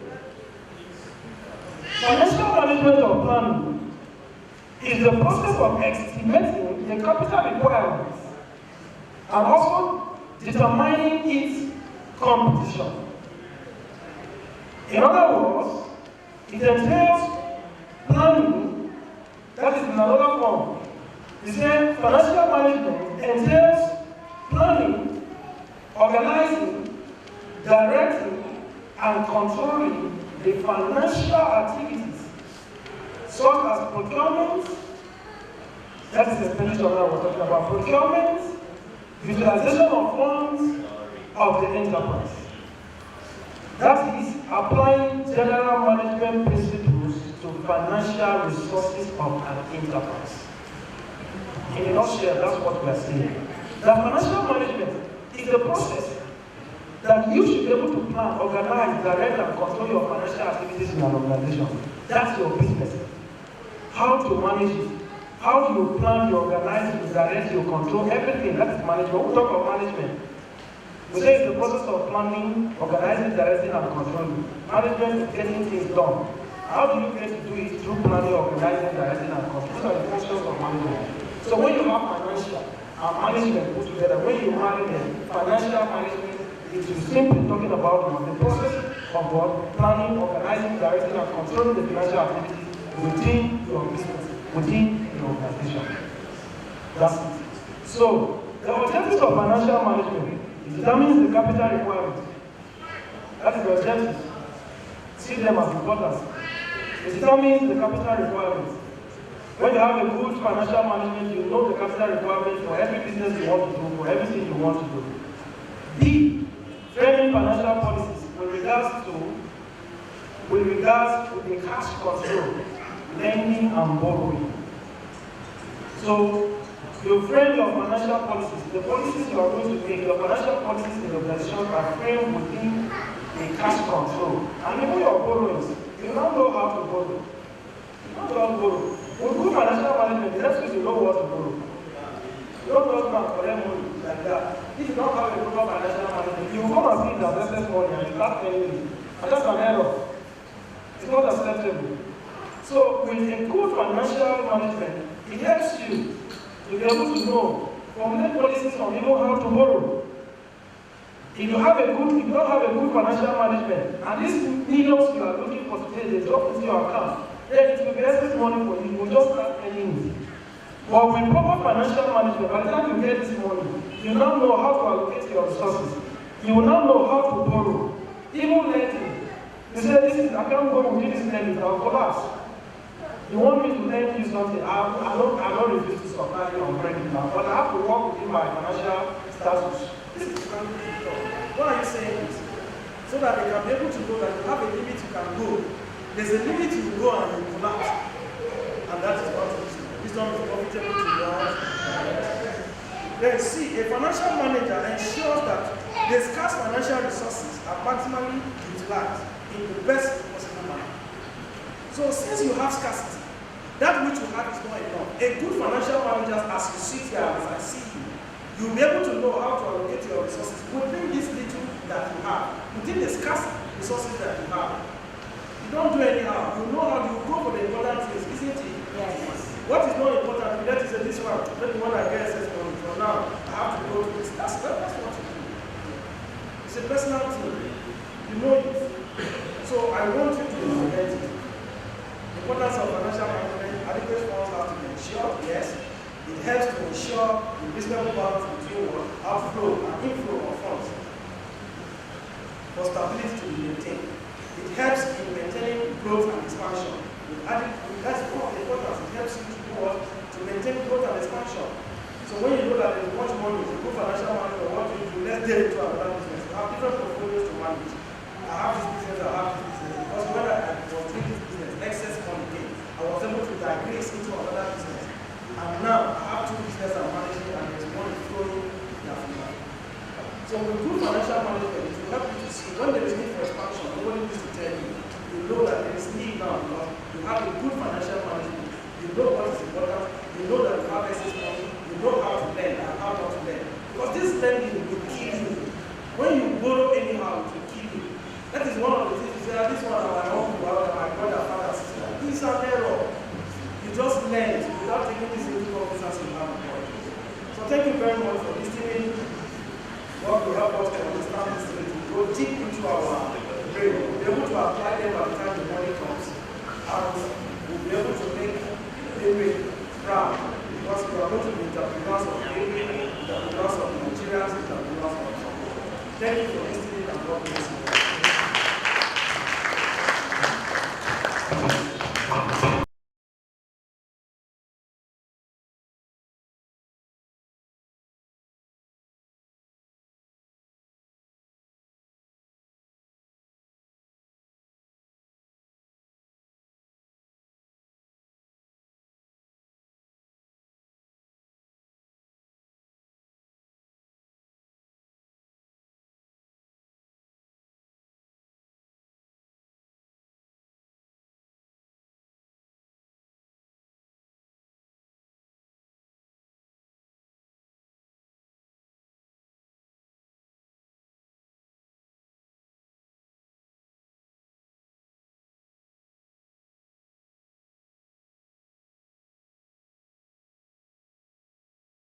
Most of the time here, most of you are parents with children in the primary schools. I'm intending to go and take your words by now.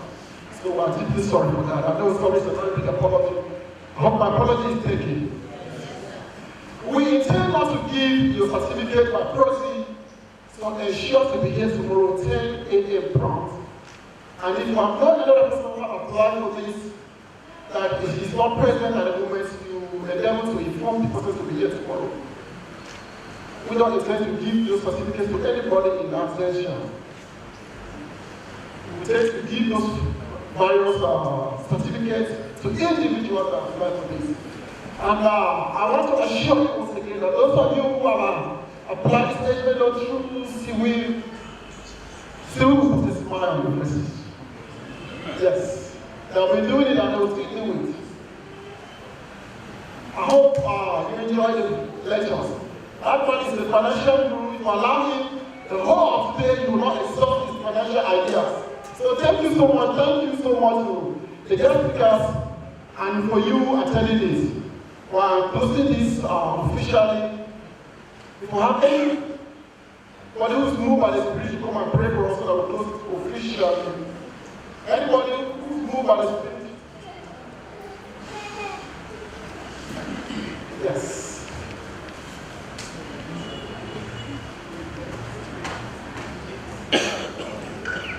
Thank you so much. Good evening. Let's pray. Please, you can take off your cap. Let's honor God. In Jesus' name, thank you, gracious Lord, for this day. We return all thanks to you. We believe that our presence here will never be in vain. Take us back into our various destinations as we bring us back here tomorrow. In Jesus' name we pray. Amen. Thank you so much. That will be all for the day. Thank God, may God guide you and go to your righteous place.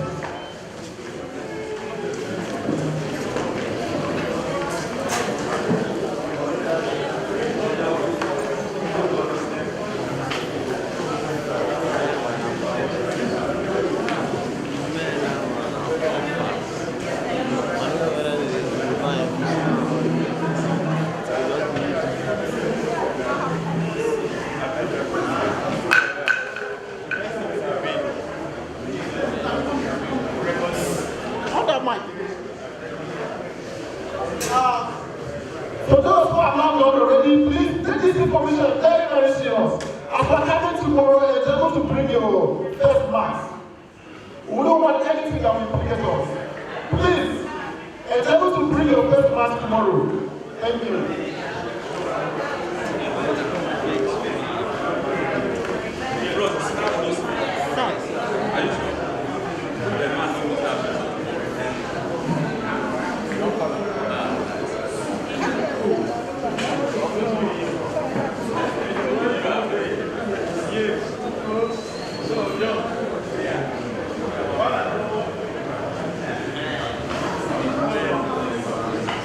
Thank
you.